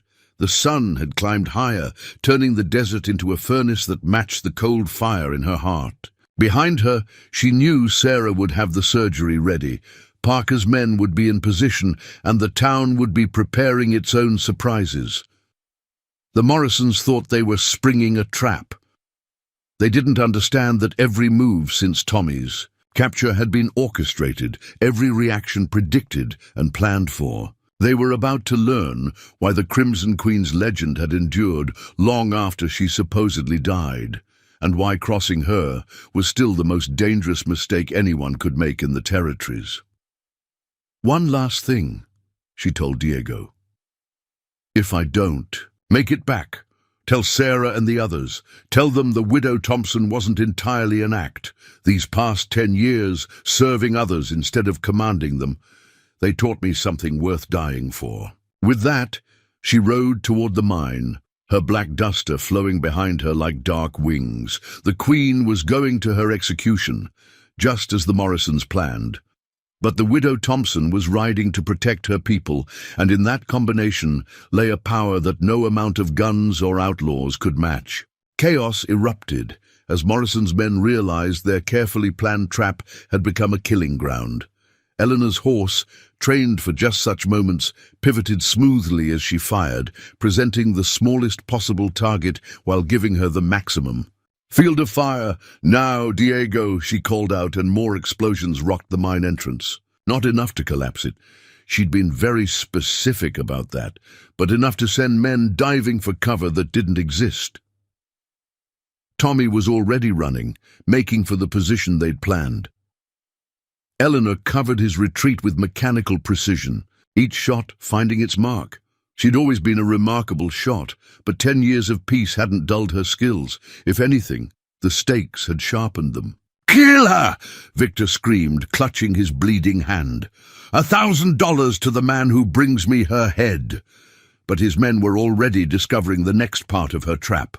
The ground around the mine entrance, apparently solid, suddenly gave way beneath their feet, the result of Diego's careful work with those mining charges. Not enough to kill, but more than enough to create confusion and fear. "Remember this feeling," Eleanor called out as she smoothly reloaded. "Remember what it's like to face someone who plans 3 steps ahead, who knows your weaknesses because she taught you everything you know." A bullet whined past her ear, one of the few men steady enough to take actual aim. She returned fire without seeming to look, and the shooter fell with a cry of pain. That was Cooper. She identified the fallen man. Good shot, but he always tensed his shoulder before firing. I told him to fix that weakness 15 years ago. He never listened. More explosions rocked the area, the signal for Parker's men to begin their attack from the south.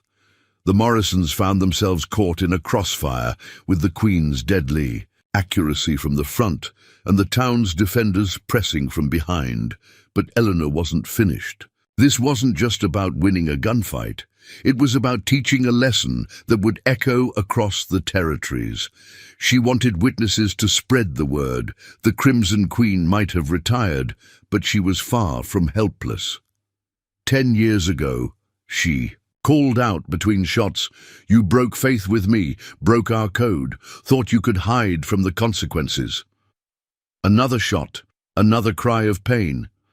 But I never stopped watching, never stopped planning. Every man who rode with you in Galveston has paid his debt, except you three brothers. Randall Morrison, always the smartest of the brothers, began backing away. "Victor, this ain't worth it. She's not just shooting to kill, she's making examples." He was right. Eleanor's shots were precisely placed. Painful, but not immediately. Fatal. She wanted them to live with their wounds, just as she'd lived with the memories of Galveston. The Queen was feared because she never broke her word, she continued, her voice carrying over the gunfire. When she promised protection, it meant something. When she threatened punishment, that meant something too. More of Morrison's men were throwing down their weapons now, realizing they were caught in something far bigger than a simple revenge. Plot. They'd come expecting to help kill a legend. Instead, they were becoming part of her legend's next chapter. Tommy had reached safety with Diego, who was keeping Morrison's remaining men pinned down with well-placed shots. Parker's forces were steadily advancing, using the confusion to maximum advantage. Everything was proceeding exactly as Eleanor had planned. But Victor Morrison, maddened by pain and humiliation, wasn't finished. With his good hand, he drew a second gun and charged straight at her, screaming incoherently. Eleanor watched him come, with almost pitying calm. This, too, she had expected. Some men simply couldn't accept defeat. They had to be broken completely before they would stop. Her next shot took him in the leg, dropping him to the dust. The final bullet in her gun she saved, watching him crawl toward her with hatred in his eyes. "You want to know the real story of Galveston?" she asked softly, though her voice carried to every ear. "Why did the Queen really disappear? It wasn't just about the children who died. It was about learning that some victories come at too high a price." She dismounted smoothly, standing over her fallen enemy. Victor glared up at her with snake's eyes, still trying to raise his gun. "I could kill you," she continued conversationally. "Should kill you by the old laws, but then I'd be what you always thought I was, just another killer, and I've learned to be something more." With lightning speed, she kicked his gun away and stepped back. "You'll live, Victor. Live to face justice in a court of law. Live to tell others what happens when they mistake kindness for weakness. Live to remember that the Queen's real power was never in her guns. It was in knowing which battles were worth fighting and which victories were worth winning." The silence that followed was deafening. Around them, the shooting had largely stopped, as Morrison's remaining men surrendered to Parker's forces. But Eleanor kept her guard up. She'd survived this long by never assuming a fight was truly over until every threat was neutralized. "Mrs. Thompson," Tommy's voice carried from his position of safety. "Behind you." She spun just as Theo Morrison, the youngest brother who'd been quietly crawling through the chaos, launched himself at her with a knife. Her response was pure instinct, a fluid movement that seemed almost dance-like in its deadly grace. The knife went flying as she used his own momentum against him, sending him sprawling in the dust. "Ah, Theo," she said softly, not even breathing hard, "still leading with your left shoulder, another lesson you never learned." The young man looked up at her with a mixture of fear and awe. How did you know I was there?" "Your brother. Victor was watching over my shoulder, trying not to give you away. He never was good at hiding his lies." She kept her gun trained on him while addressing the gathered crowd. "That's another lesson for those taking notes. A leader's weakness isn't just in their own failings, but in those they trust. Sheriff Parker approached cautiously, his men securing the various prisoners. "Ma'am, town's secured. Sarah's got a medical set-up at your inn for the wounded." Eleanor nodded, her tactical mind already processing the aftermath. "Sort the prisoners." "Carefully, Sheriff. Some of these men were just hired guns. They deserve a chance at redemption, but the ones who were at Galveston—" Her voice hardened. "They need to face special justice." "Special justice?" Parker asked. "There's a judge in Texas," she explained, "one who remembers what happened that day. He'll make sure they answer for all their crimes, not just today's." Diego emerged from his position, Tommy close behind him. The blacksmith was grinning broadly. "Just like old times, eh? Though I remember Father saying, you used to be more dramatic in your younger days." "Dramatic?" Eleanor raised an eyebrow. "Miguel said that? He told me about the time in Sonora, when you faced down 30 bandidos, with just—" "Those stories," she interrupted firmly, though her eyes twinkled, "grow more elaborate with each telling. Though your father did always have a gift for embellishment." Tommy was staring at her with undisguised admiration. "Are you really her, the Crimson Queen? All those stories about the train robberies and the great escape from Fort Smith?" "Stories," Eleanor said firmly, "are often less interesting than the truth. And the truth is, young man, you showed remarkable courage today. Your sister will be proud." As if summoned by her words, Rebecca came running from town, Sarah Blackwood close behind her. The doctor immediately began assessing the wounded, her face professionally neutral, as she moved among friend and foe alike. "Tommy!" Rebecca embraced her brother fiercely, then turned to Eleanor with tears in her eyes. "Mrs. Thompson, or should I say, Eleanor will do," she said quietly. "The Queen was a title I left behind long ago, though it seems some debts followed me regardless." She surveyed the battlefield with professional assessment. The Morrison gang was thoroughly broken. Those not wounded or captured had fled into the desert. More importantly, they'd been broken in a way that would spread her message across the territories. The Crimson Queen might have retired, but she was far from powerless. "What happens now?" Sarah asked as she bandaged Victor Morrison's hand. "Once. Word spreads. Now," Eleanor said thoughtfully, "we prepare. Some will come seeking revenge, others looking to make a name for themselves, but they'll find more than just a legend waiting for them." She gestured to the town's defenders, who were helping secure the prisoners. "They'll find a community that knows how to protect its own, that understands strength isn't just about guns and violence. It's about standing together, about knowing what's worth fighting for." "And you?" Rebecca asked softly. "Will you stay?" Eleanor touched the locket at her throat, feeling the weight of both her identities settling into something new. The widow Thompson found peace here. The Queen found purpose. Perhaps it's time to be both, and neither. Looking toward her inn, still standing proud on its hill, she smiled. "Besides, I just got that garden planted. It would be a shame to leave before seeing how the roses bloom."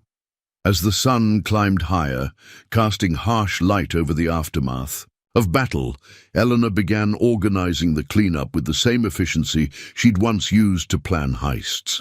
But now her skills served a different purpose: protecting rather than taking, building rather than destroying. The legend of the Crimson Queen would grow with this day's events, but it would be a different kind of legend, not just of a fearsome outlaw, but of a woman who found something worth more than gold or glory, a home worth defending, a community worth protecting, and a way to use her dark skills in service of the light. "Sarah," she called out, "make sure those wounded get proper care. Diego, help Parker's men secure the prisoners, and check those ropes carefully. Some of these boys learned their knots from me, and I taught them all the tricks." She moved through the aftermath with fluid grace, shifting seamlessly between the widow's compassion and the Queen's authority.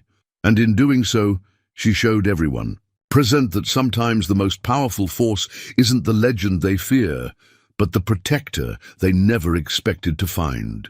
The Morrison brothers watched sullenly as they were led away, their grand revenge plot transformed into yet another chapter in the Queen's legend.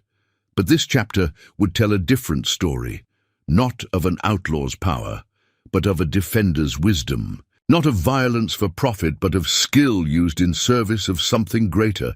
"Mrs. Thompson," Tommy called out as she passed, "those stories about you, the ones in the dime novels and around campfires, are any of them true?" Eleanor paused, looking at the boy thoughtfully. "The true stories, Tommy, are rarely the ones that get told. They're written in the choices we make, the people we protect, the principles we refuse to surrender." She smiled, gently. "And sometimes they're written in the simple act of serving coffee and pie to good people who need a safe place to rest." The boy nodded, understanding dawning in his young face. He'd sought excitement in tales of the legendary Queen, only to find something more valuable in the quiet strength of the widow Thompson.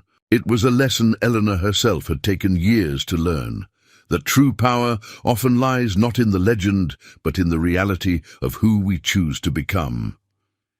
Evening settled over Rattlesnake Gulch like a dusty blanket, bringing with it an uneasy quiet. The day's violence had left its mark, bloodstains in the sand, bullet holes in adobe walls, and most significantly, a profound change in how the town viewed its quiet widow.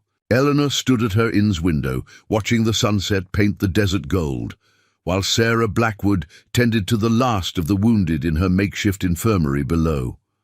The Morrison brothers and their surviving men were secured in Parker's jail, their wounds treated, but their spirits broken. More importantly, the story of their defeat was already spreading through whispered conversations and hastily written telegrams. By morning, every outlaw camp and saloon in 3 territories would know the Crimson Queen hadn't gone soft during her retirement. She'd grown more dangerous. "Penny, for your thoughts?" Sarah's voice carried from the doorway. The doctor's sleeves were rolled up, her hands clean, but her dress spattered with evidence of her day's work. "Just wondering," Eleanor replied softly, "if I've done these people a disservice. The quiet widow they trusted is gone now. In her place," she touched the crimson scarf still at her throat, "in her place stands someone who protected them when it mattered most." Sarah moved to stand beside her friend. "Though I have to admit, learning that my favorite coffee companion was once the most feared outlaw leader in the territories was surprising." Eleanor's smile held a touch of her old steel. "More or less surprising than learning your town doctor was once the personal physician to Boston's most notorious crime family." Sarah stiffened. "How did you—" "The Queen's information network never completely died." Eleanor's voice held gentle amusement. "Besides, your technique for treating gunshot wounds is rather distinctive. The O'Malley family's enforcer used to brag about their surgeon's special methods." A moment of silence passed between them, 2 women who understood the weight of past lives and secret identities. Then Sarah laughed softly. "Well, I suppose we all have our stories." "Indeed." Eleanor's attention shifted to movement in the street. Below, Rebecca Chen was approaching, Tommy close beside her. The boy had refused to rest despite his ordeal, insisting on helping tend to the wounded. Though some stories are still being written. Rebecca and Tommy found Eleanor in her kitchen, where she was, of all things, baking pie. The familiar domestic activity seemed incongruous after the day's events, but to Eleanor it was a deliberate choice, a statement about who she chose to be. "Mrs. Thompson." Tommy's voice carried equal parts awe and uncertainty. We wanted to thank you. And to ask if the stories are true?" Eleanor continued rolling dough with practiced efficiency. "Some are, some aren't. The truth, as usual, lies somewhere in between."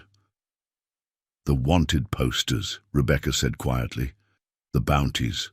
Are they still active? Yes. Eleanor's hands never paused in their work. Though most think the Queen died in that Galveston fire, it would take someone very brave or very foolish to try collecting now. She studied them thoughtfully, noting how Tommy unconsciously positioned himself between her and his sister. Even after she'd saved him, some instincts ran deep. Good. That kind of caution would serve him well. What happens now? Rebecca asked. Will you leave, now that people know? That depends.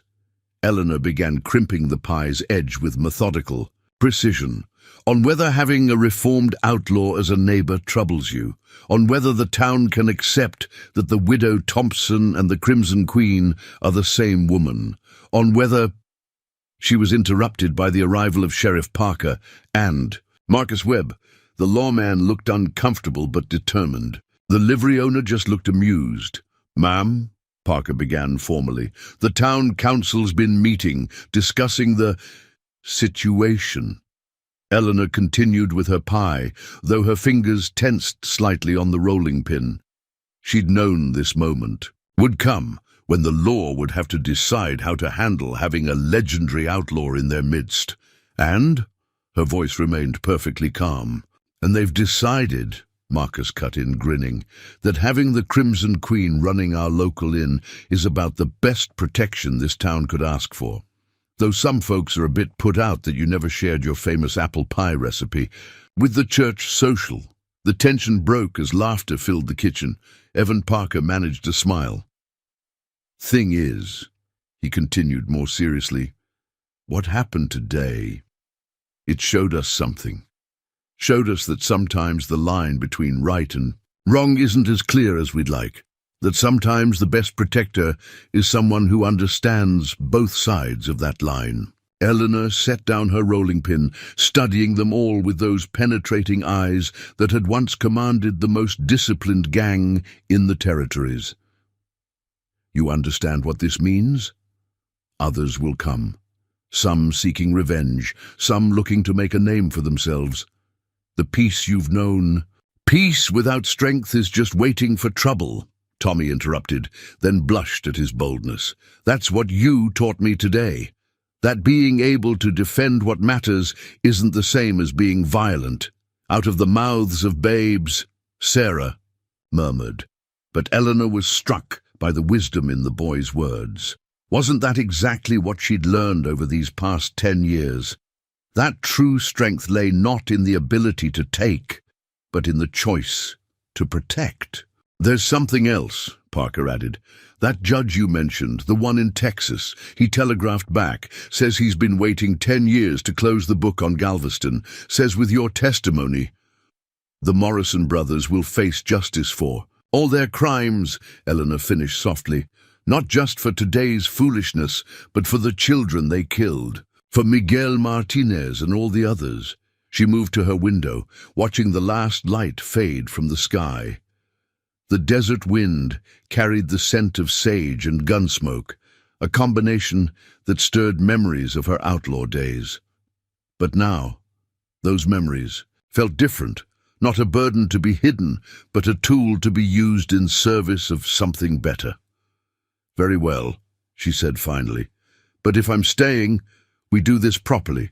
The town needs real defense, not just against outlaws, but against the kind of corruption that turns good places bad. Tommy, you want to learn? I'll teach you, not just shooting, but how to think, how to plan, how to protect what matters without losing yourself. The boy's face lit up, but Eleanor wasn't finished.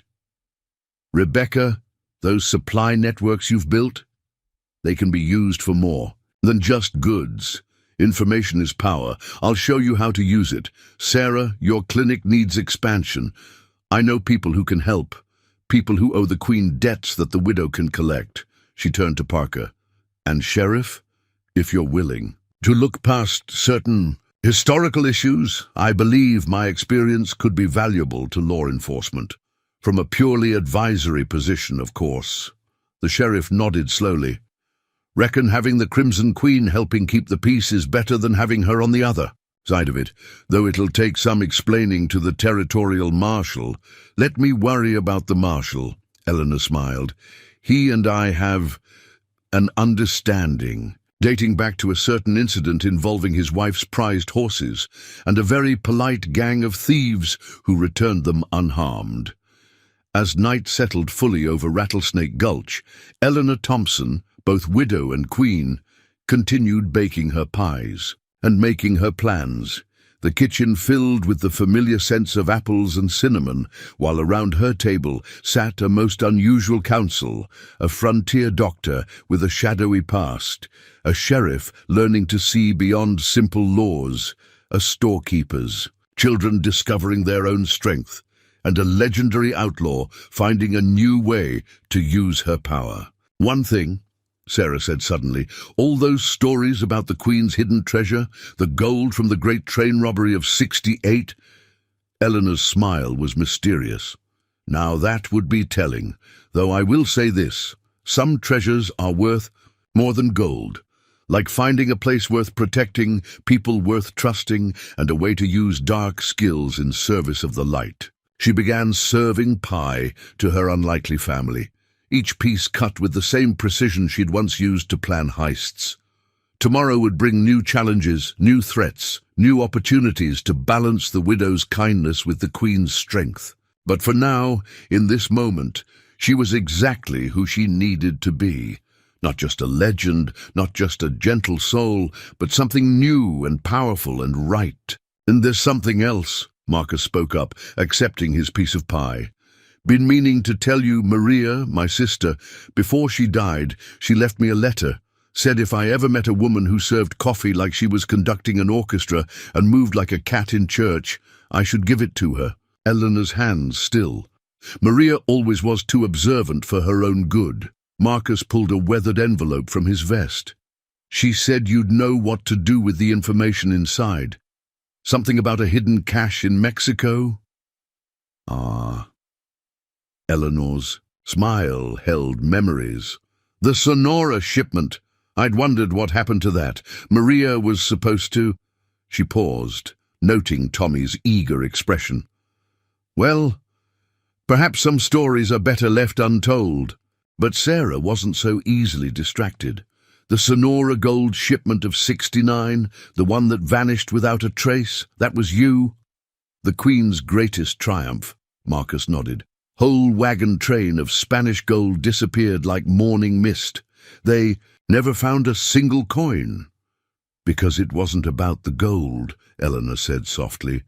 It was about what was hidden with it. Documents that could have started a war between Mexico and the territories. We made sure they never saw the light of day. She touched the locket at her throat. The Queen didn't just steal, Sheriff. Sometimes we protected things too valuable to trust to official channels. There are still caches out there. Weapons, documents, secrets that could tear the frontier apart. Part of why I chose to stay here was to keep watching over them. Parker's face showed new understanding. That's why you picked Rattlesnake Gulch. Strategic position, clear views of all the major trails. And a community worth protecting, Eleanor added. Though I didn't expect that part when I arrived, thought I'd just be the quiet widow, keeping my secrets and standing guard. Instead, she gestured to the people gathered around her table. Rebecca, who had been quiet, suddenly spoke up. The supply runs I've been organizing. They're not just for our town, are they? Some of those packages go to people who need help staying hidden, Eleanor confirmed. Former slaves escaping bounty hunters, native families avoiding relocation, people who need to disappear for good reasons. She smiled at the young woman's shocked expression. You have quite a talent for logistics, my dear. The Queen's network could have used someone like you back in the day. As night deepened, more townspeople began arriving at the inn, drawn by some unspoken need to process the day's events. Eleanor served coffee and pie to them all, moving with her usual grace while fielding questions about her past. She answered, some deflected others, and occasionally shared stories that made even Parker shake his head in amazement. "The Silver City bank job," old Jim Tucker was saying. "That was really you." "Walked right in through the front door in broad daylight, dressed as a cleaning woman," Eleanor confirmed, refilling his coffee. "Amazing what people don't see when they're trained to look down on certain folks. Though I suspect that particular technique won't work anymore, now that the story's known." "But why?" Tommy asked. "Why take such risks, just for gold?" Eleanor's face grew serious. The bank manager was using his position to prey on desperate women, forcing them to— She glanced at Rebecca and modified her words. "To do things they shouldn't have had to do. We took his gold, yes. But more importantly, we took his ledger, detailed all his crimes, left it on the sheriff's desk with enough evidence to hang him." "Vigilante justice," Parker murmured. "Sometimes official justice needs a little help," Sarah commented, "especially out here on the frontier." The conversation continued late into the night, with Eleanor's kitchen becoming a place where past and present, law and outlaw, legend and reality, all merged into something new. She found herself sharing not just stories, but lessons, teaching through carefully chosen anecdotes about strategy, observation, and the importance of choosing one's battles. "The thing about power," she told Tommy, who was hanging on her every word, "is that it's not about how many men you can kill or how much gold you can steal. It's about understanding people, knowing when to be firm and when to be gentle, when to fight and when to show mercy." "Like today," the boy nodded. "You could have killed the Morrisons, but you chose not to." "Because death is easy," Eleanor agreed. "Living with the consequences of our choices, that's the hard part. I learned that in Galveston. The Queen dealt in death when necessary, but the widow Thompson taught me there are better ways to fight evil." As the visitors gradually departed, Eleanor began making plans for the future. The inn would need fortification, subtle changes that wouldn't spoil its welcoming appearance, but would make it more defensible. The town's defenses could be improved without making it look like an armed camp. And most importantly, its people could be trained to protect themselves without losing the very things that made their community worth protecting. "I'll need help," she told her core group: Sarah, Parker, the Chen siblings, and Marcus. "Each of you has skills that can be developed, knowledge that can be shared. The Queen's methods combined with the widow's wisdom might just create something new, a place where justice and mercy walk hand in hand." "A sanctuary," Sarah suggested, "for those who need it." "And a trap," Parker added with a grin, "for those who'd threaten it." Eleanor nodded, pleased with their understanding.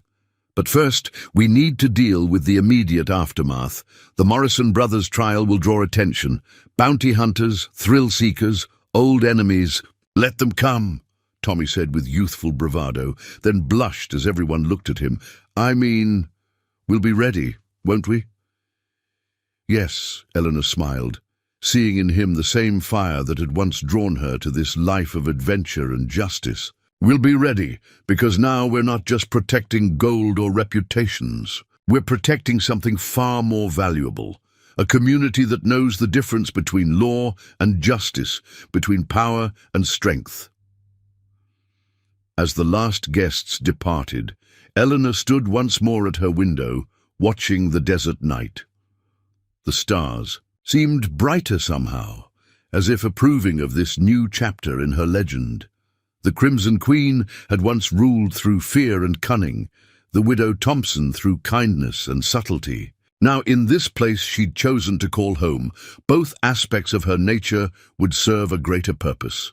"To new beginnings," she whispered, touching the locket that carried memories of both her lives. Behind her, the inn that had been her refuge settled into quiet, ready to become something more, a beacon for those seeking justice, a warning to those who would threaten it, and a symbol of how dark skills could serve the light when guided by wisdom and love.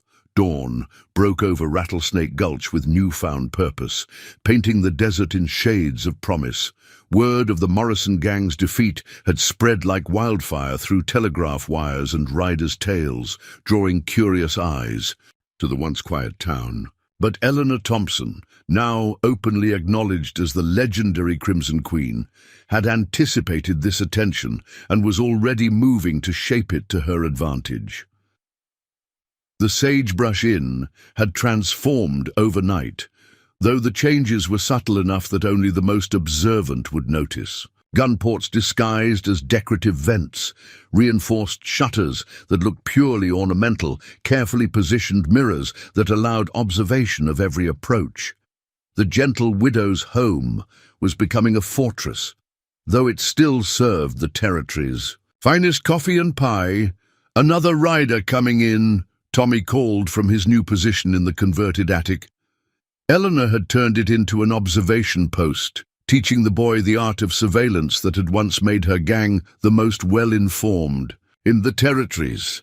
"Description," she called back, continuing to knead bread dough with practiced motions. "Well-dressed, riding-quality horseflesh, gun worn low, professional-like, but—" Tommy paused, applying the observational skills she'd been teaching him. "Something's off about how he carries himself." Eleanor smiled slightly. "Marshal's badge under his coat. How did you—" "Territorial Marshal James Hawkins," she explained, wiping flour from her hands. "He always did have trouble maintaining his undercover posture, old habits from his cavalry days." Sarah Blackwood, organizing medical supplies nearby, raised an eyebrow. "Friend of yours?" "We've had our moments," Eleanor admitted.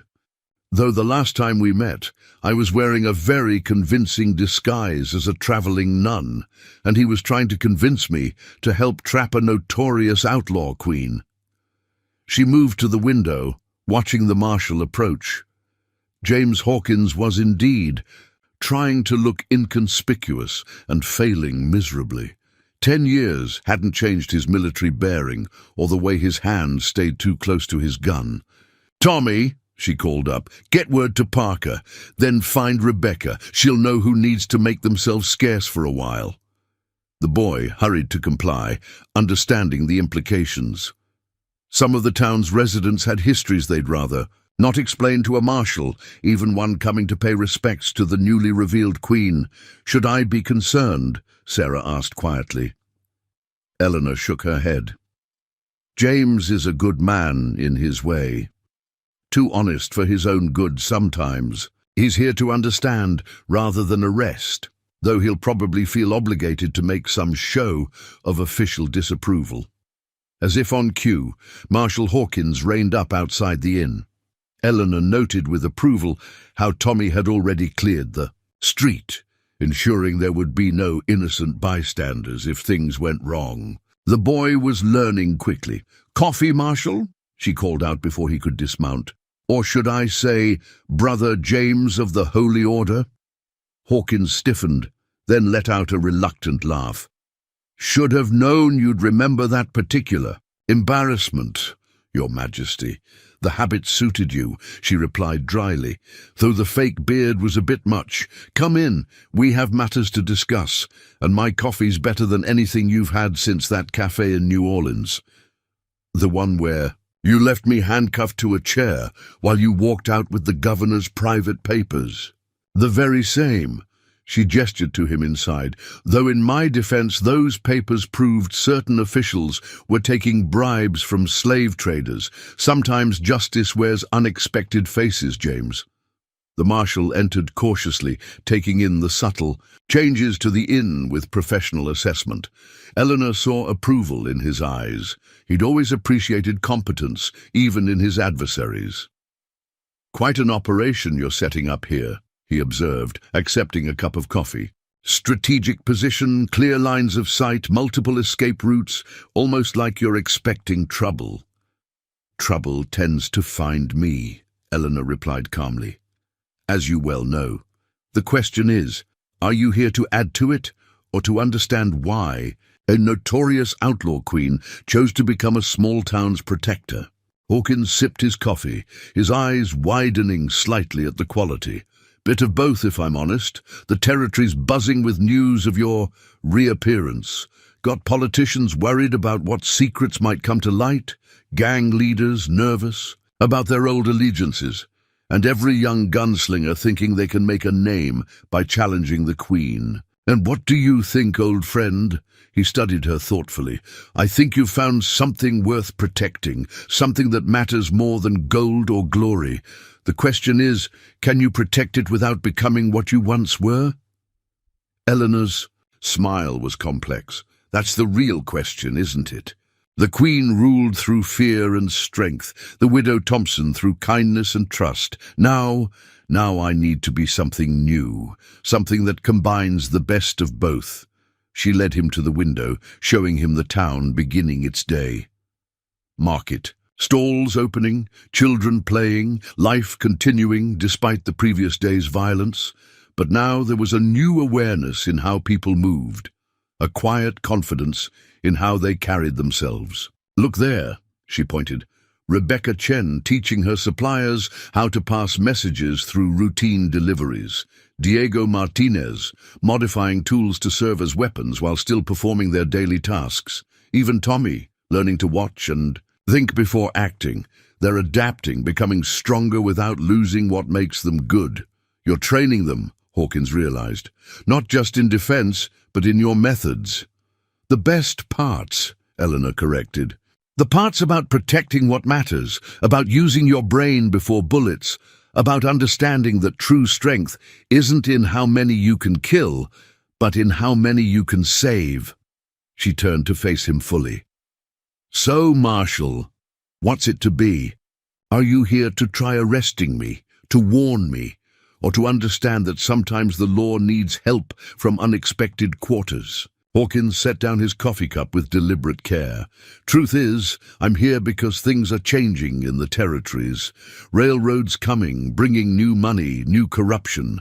Got reports of organized gangs moving in, making alliances with corrupt officials. The old ways of keeping order aren't enough anymore, Eleanor finished for him.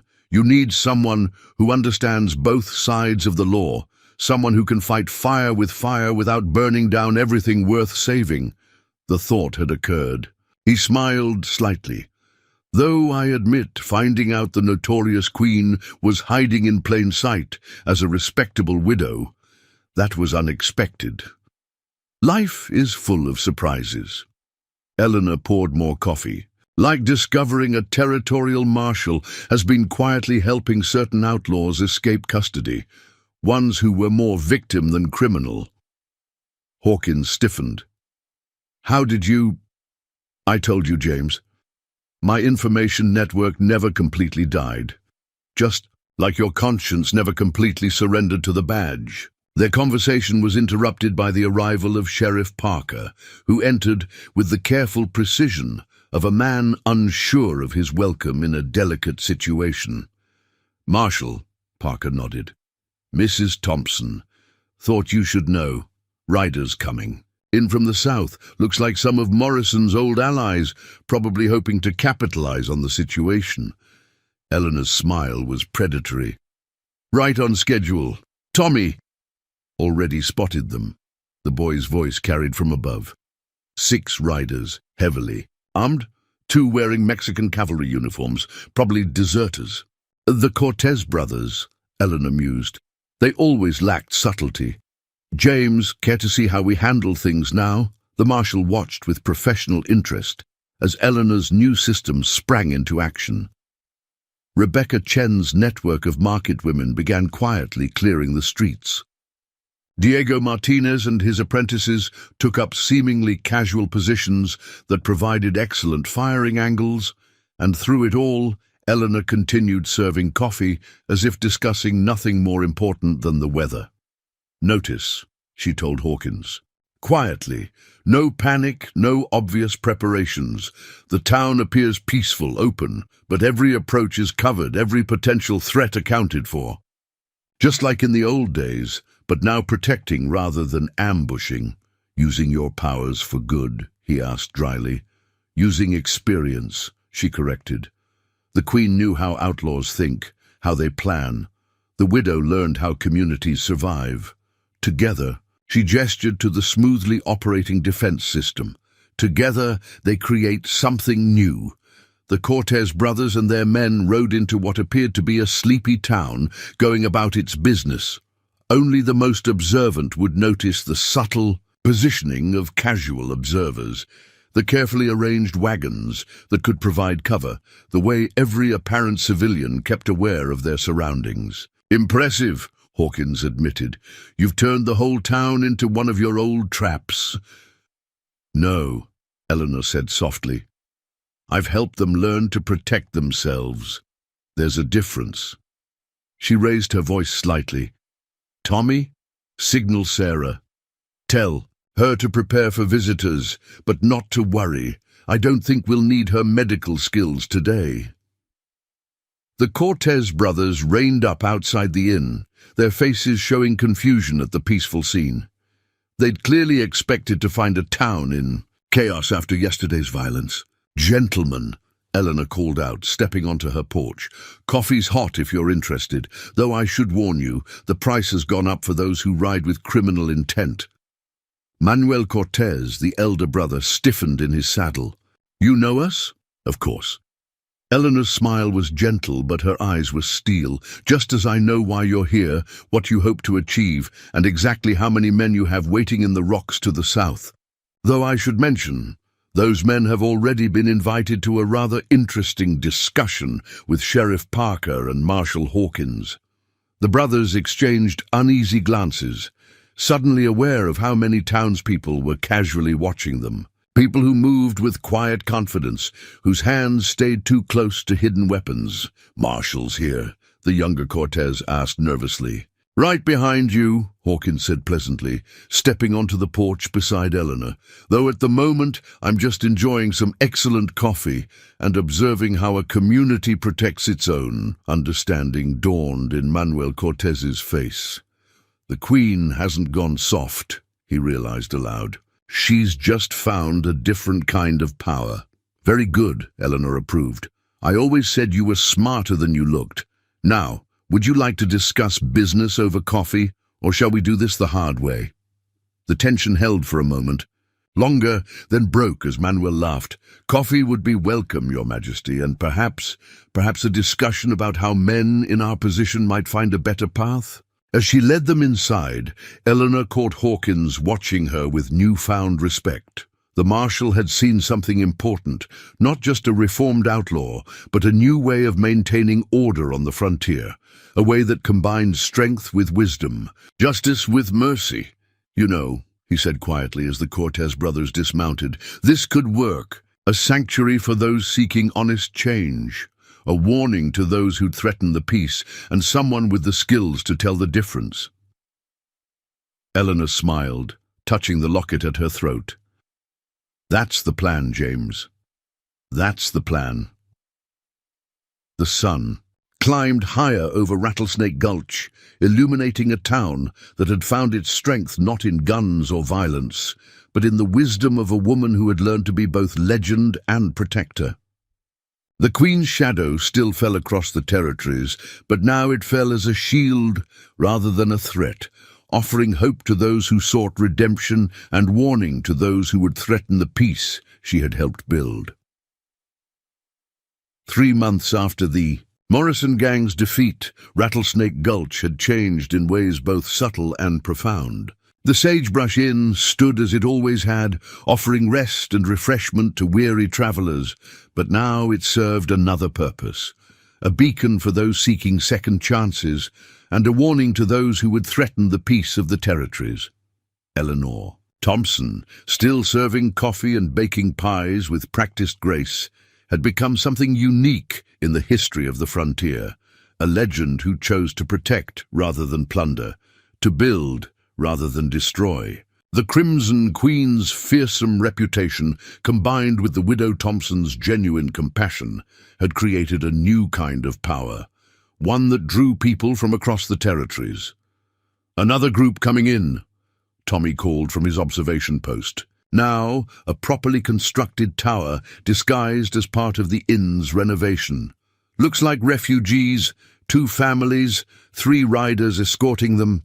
Eleanor nodded, already preparing extra coffee. The word had spread quickly. Rattlesnake Gulch was a place where those fleeing trouble could find sanctuary, provided they were willing to live honestly. Former outlaws, escaped slaves, native families avoiding relocation, all found their way to the town that straddled the line between law and justice. "Sarah," she called to the doctor who was enjoying her morning coffee, "looks like you might have some new patients to check over." "Already prepared," Sarah replied, having learned to trust Eleanor's network of informants that kept them advised of approaching travelers. Rebecca's setting up the old Cooper place for them, assuming they check out. The system they'd developed was both simple and effective. Every newcomer was carefully vetted, their stories verified through Eleanor's extensive contacts. Those truly seeking a fresh start were welcomed and helped to establish themselves. Those with darker motives usually found themselves facing the combined wisdom of the Queen's experience and the town's newfound strength. Marshal Hawkins, who had become a regular visitor, watched the process with professional appreciation. "Never, and thought I'd see the day," he mused, accepting a fresh cup of coffee. The territory's most wanted outlaw, running a sanctuary for reformed criminals. Reformed being the key word, Eleanor reminded him, through her eyes twinkled. "As you well know, having sent several our way yourself." The marshal had indeed begun quietly directing certain cases to Rattlesnake Gulch.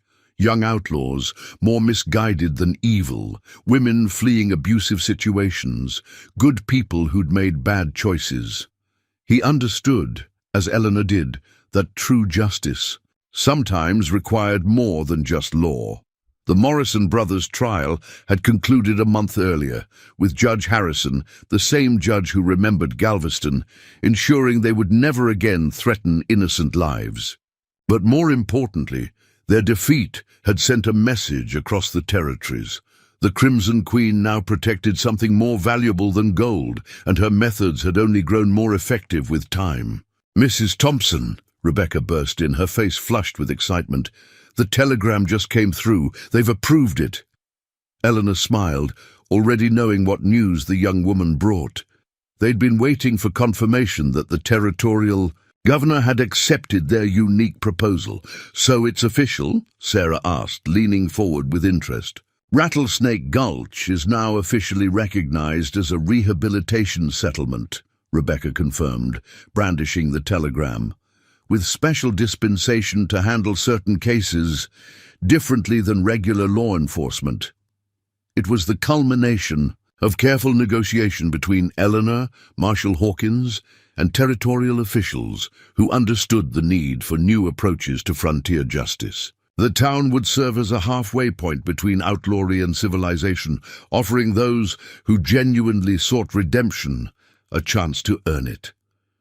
"Of course," Eleanor added dryly, "the fact that I know enough secrets about certain officials to end several careers might have helped speed the process along. The Queen's old information network, combined with the widow's respectable connections, had proven remarkably effective in persuading powerful people to support their experiment. But the true test had been in the results. Already several former outlaws had become productive members of the community, their skills turned to legitimate purposes. Diego Martinez had expanded his blacksmith operation to include several apprentices, all former riders with various gangs, now learning honest trades. Rebecca's trading network, enhanced by Eleanor's contacts, had made the town a legitimate commercial hub. Even Tommy, under the combined tutelage of Eleanor and Sheriff Parker, was growing into a thoughtful young man who understood both justice and mercy. "Something coming up the South Road," Tommy's voice carried from above. "Dust cloud, big group." Eleanor was moving before he finished speaking, her relaxed demeanor shifting seamlessly into tactical awareness. One glance through her carefully positioned mirrors told her what she needed to know. "The Clayton gang," she announced calmly. "Right on. Schedule. You were expecting them." Hawkins asked, though his tone suggested he already knew the answer. Got word 3 days ago that they were planning something dramatic. Eleanor checked her hidden weapons with practiced ease. Their leader has a young man's need to prove himself against legends. The town's defensive system activated smoothly. Signals passed through, seemingly innocent activities, people moving to prepared positions without obvious urgency. Eleanor had trained them well in the art of appearing harmless while being anything but. "Sheriff," she called out as Parker arrived, alerted by their warning system, "would you be so kind as to organize our reception? And Sarah, dear, perhaps. Prepare for guests? I doubt they'll accept their first invitation to coffee." Her calm efficiency steadied everyone around her. They'd been through similar situations in the months since the Morrison incident, and each time the town's response had grown more coordinated, more confident. "Tommy," she added, "remember what I taught you about counting riders at distance?" "Yes. Ma'am, look for dust patterns, not just shapes. 20 riders spread formation, and they're trying to hide numbers by having some ride in others' dust trails." "Very good." Eleanor's smile held pride. "Actual count is 23. They're learning, but not fast enough." She moved to her porch, positioning herself with subtle precision. The black duster and crimson scarf had become something of a trademark, worn now not to intimidate but to remind. The Queen's legend, combined with the widow's wisdom, often resolved situations before they turned violent. "You know," Hawkins commented, taking a position nearby, "I could officially deputize you, make all this legitimate in the eyes of the law." Eleanor's laugh was genuine. "My dear James, legitimacy isn't about badges. It's about doing what's right even when right and legal don't quite align." She paused, watching the riders approach. "Besides, I can do more good straddling the line. The Queen's reputation opens doors that badges close." The Clayton gang reined up at the edge of town, their young leader trying to project confidence. He clearly didn't feel. Eleanor had faced dozens like him, bold with youth, drunk on stories of their own potential glory, not yet wise enough to understand the difference between legend and reality. "Clayton," she called out pleasantly. "Coffee's hot if you're interested in discussing your future. If not..." She let the sentence hang, knowing her reputation would fill in the rest. The young man's bravado wavered as he noticed details his enthusiasm had missed. The two casual poses of townspeople that suggested combat readiness, the carefully positioned wagons offering both cover and firing positions, the sense of calm preparation that spoke of experience rather than fear. "You've heard of Rattlesnake Gulch's new status, I assume?" Eleanor continued conversationally. "Sanctuary for those seeking honest change, judgment for those who choose otherwise. The question is, Mr. Clayton, which have you come seeking?" She could see the moment uncertainty crept into his expression. The stories he'd heard, the reputation he'd hoped to challenge, hadn't prepared him for this version of the Queen, one who offered coffee and redemption in the same breath as implied threats. Clayton's voice cracked slightly. "They say you're recruiting, building something new." "Building, yes, recruiting. That depends entirely on what people bring to the community." Eleanor gestured to the town around her. "Look closely, young man. See the blacksmith's apprentices? Former riders, everyone. The school teacher. Used to run confidence games before, finding a better use for her talents. Even our good doctor had a past worth changing," Sarah added firmly. Understanding dawned in Clayton's young face. This wasn't the confrontation he'd imagined, the glorious battle against a legendary outlaw. This was something far more challenging, an opportunity to become more than just another violent story in the territory's bloody history. "The choice is yours," Eleanor continued softly. "You can try your luck against a legend, though I should warn you, I've gotten better with age, not worse. Or you can discover what the Queen actually offers now, a chance to be part of something worthy." The tension held for a long moment, then broke as Clayton slowly unbuckled his gun belt. "They say..." They say you help people find better paths, among other things, Eleanor smiled. Though I should warn you, my coffee comes with conditions, and my help isn't always comfortable. Change rarely is. As she welcomed the young man and his clearly relieved followers into the inn, Eleanor caught Hawkins watching her with something like wonder. "You know," the marshal said quietly, "I spent years trying to end the Queen's reign. Never occurred. To me, she'd do it herself and create something better in the process." Eleanor touched the locket at her throat, feeling the weight of both her pasts and the promise of her future. The Queen ruled through fear and cunning. The widow learned the power of compassion and community. But this, she gestured to the town, to the former outlaws finding honest work, to the sanctuary they'd built. This is something new, a place where justice and mercy meet, where legends can serve instead of rule. The sun climbed high over Rattlesnake Gulch, illuminating a town that had become unique in the territories. A place where the power of legend protected the promise of redemption, where an outlaw queen had learned to serve something greater than herself, and where the line between law and justice was drawn, not with bullets, but with wisdom. And at its heart, serving coffee and quiet wisdom in equal measure, stood a woman who had found her greatest strength not in the fear she could inspire, but in the hope she could offer. The Crimson Queen's legacy would live on, not in tales of daring robberies or fierce gunfights, but in the lives changed and the community protected by someone who had learned that true power lies not in what you can take, but in what you choose. To protect.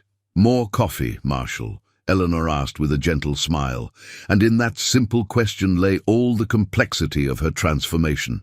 From legend to protector, from outlaw to guardian, from someone who ruled through fear to someone who led through love, the legend of the Crimson Queen had indeed changed, becoming something far more powerful than mere tales of outlawry. It had become a story of redemption, of wisdom hard won, and of the extraordinary strength found in choosing to serve rather than rule.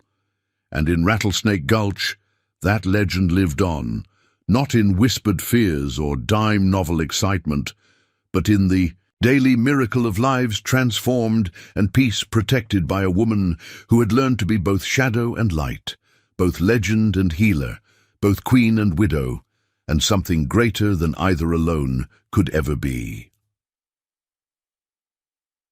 As evening settled over the town, Eleanor hosted a unique gathering in her kitchen. Around her table sat living proof of what the town had become. Clayton, now shedding his gunfighter pretensions as he learned honest trade under Diego's guidance. Two former Mexican bandits who'd become the town's most reliable freight haulers. A young woman who'd fled an abusive marriage to become Rebecca's assistant and closest friend. "Tell me something," Marshal Hawkins asked, observing the unlikely group. "How many of your old caches are still out there? Hidden gold, documents, secrets?" Eleanor smiled mysteriously. "Enough to ensure certain powerful people continue supporting our endeavor here. Though I've found that the Queen's most valuable treasure wasn't gold or secrets. It was knowing people's true natures, understanding what drives them to change." "Like you did with me," Clayton spoke up. "You knew I wasn't really aiming to shoot my way to fame. I was trying to live up to my father's reputation." "Ah, yes. Samuel Clayton was one of my best lieutenants before he died," Eleanor nodded. "He always hoped you'd find a better path than he did. Would have been proud to see you working honest steel instead of hot lead."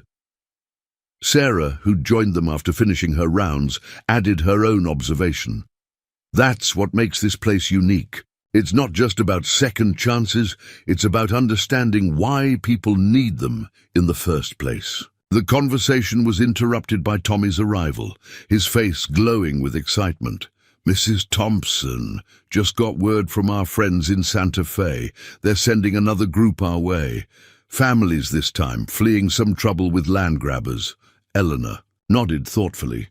"Rebecca, we'll need to prepare the old Miller place. Diego, Those defensive improvements we discussed for the South Valley might need to be accelerated. She turned to Hawkins. I assume, James, that official law enforcement will be conveniently occupied elsewhere when these families pass through. The marshal raised his coffee cup in acknowledgement. Strange thing about patrols, they can be so unpredictable, especially when certain papers suggesting official corruption happen to surface at convenient times. The system they developed was elegant in its complexity. Eleanor's old network of informants, combined with the widow's respectable connections, created a web of intelligence and influence that served justice in ways the official law never could. The town had become not just a sanctuary, but a center of quiet resistance against the corruption and violence that plagued the territories. You've built something remarkable here, Hawkins continued. Not just a refuge, but a model for what the frontier could become. Law tempered by wisdom, justice guided by mercy. We've all built it, Eleanor corrected gently. Each person who chose to change, each official who decided to help rather than hinder, each townsperson who learned to see beyond fear to possibility. She rose and moved to her window, watching the sunset paint the desert gold. In the street below, she could see the daily life of her transformed community. Former outlaws working honestly alongside longtime citizens, children playing safely, under the watchful eyes of reformed gunfighters, women walking without fear past men who had once preyed on the vulnerable. The true power of legends, she mused, isn't in the fear they inspire or the stories they generate. It's in their ability to show people a different way to be. The Queen ruled through fear and cunning, yes, but she also showed that women could be powerful in a man's world. The widow demonstrated that gentleness wasn't weakness. And now you show that people can change, Tommy finished, that it's never too late to choose a different path. Eleanor smiled at the boy who had become like a son to her. Exactly, though I suspect you'll write your own legend someday, young man. One about a lawman who learned wisdom before he learned to shoot. The evening deepened into night, but the gathering continued. More townspeople dropped by, as they often did, drawn by the unique atmosphere of Eleanor's kitchen. Here, the barriers between past and present, law and outlaw, legend and reality, seemed to blur into something new and hopeful. Rebecca brought news of expanding trade routes that just happened to help certain people travel safely. Diego reported on former riders learning honest work while maintaining the skills that might be needed to protect their new home. Sarah shared quiet triumphs of healing both bodies and spirits. And through it all, Eleanor moved with her characteristic grace, serving coffee and wisdom in equal measure. The locket at her throat caught the lamplight, a reminder of both her past lives and her current purpose. You know what amazes me most? Hawkins said softly as the gathering began to disperse. Not that you've changed, but that you've helped. So many others changed too. Every person in this room has a story of transformation. Because they were ready for it, Eleanor replied, just as I was, that day in Galveston when I realized power without purpose was meaningless. The Queen had everything, wealth, fear, respect, but the widow Thompson found something far more valuable. And what was that? A reason to be better, a community worth serving, people worth protecting. She touched the locket gently. The Queen's greatest weakness was her isolation. The widow's strength was in the connections she built. Together they created something neither could have achieved alone. As the last guests departed, Eleanor stood once more at her window. The desert night was alive with stars, each one seeming to represent a life touched by the unexpected sanctuary she'd helped create. Tomorrow would bring new challenges, more people seeking refuge, more threats to be faced, more opportunities to prove that change was possible. But she was ready. The Queen's strategic brilliance and the widow's compassionate wisdom had merged into something unique, a force for transformation in a land desperate for change. Rattlesnake Gulch had become more than just a town. It was a beacon of hope in the territories, a place where legends served rather than ruled, where justice and mercy walked hand in hand. And at its heart stood a woman who had learned the greatest truth of all, that true power lies not in the ability to take life, but in the choice to protect it. The Crimson Queen's legend would live on, not in tales of violence and fear, but in stories of redemption and hope, of lives transformed and peace preserved by someone who had learned to be both shadow and light, both legend and healer, both queen and widow, and something far greater than either alone could ever be. The desert wind carried the scent of sage and promise, and Eleanor Thompson, once the most feared outlaw in the territories, now its most unusual guardian, smiled. Into the darkness, the Queen's reign had ended, but her greatest legacy was just beginning, written not in blood and gold, but in lives changed and hope restored, one cup of coffee and one transformed soul at a time. Up next, you've got two more standout stories right on your screen. If this one hits the mark, you won't want to pass these up. Just click and check them out. And don't forget to subscribe and turn on the notification bell so you don't miss any upload from us.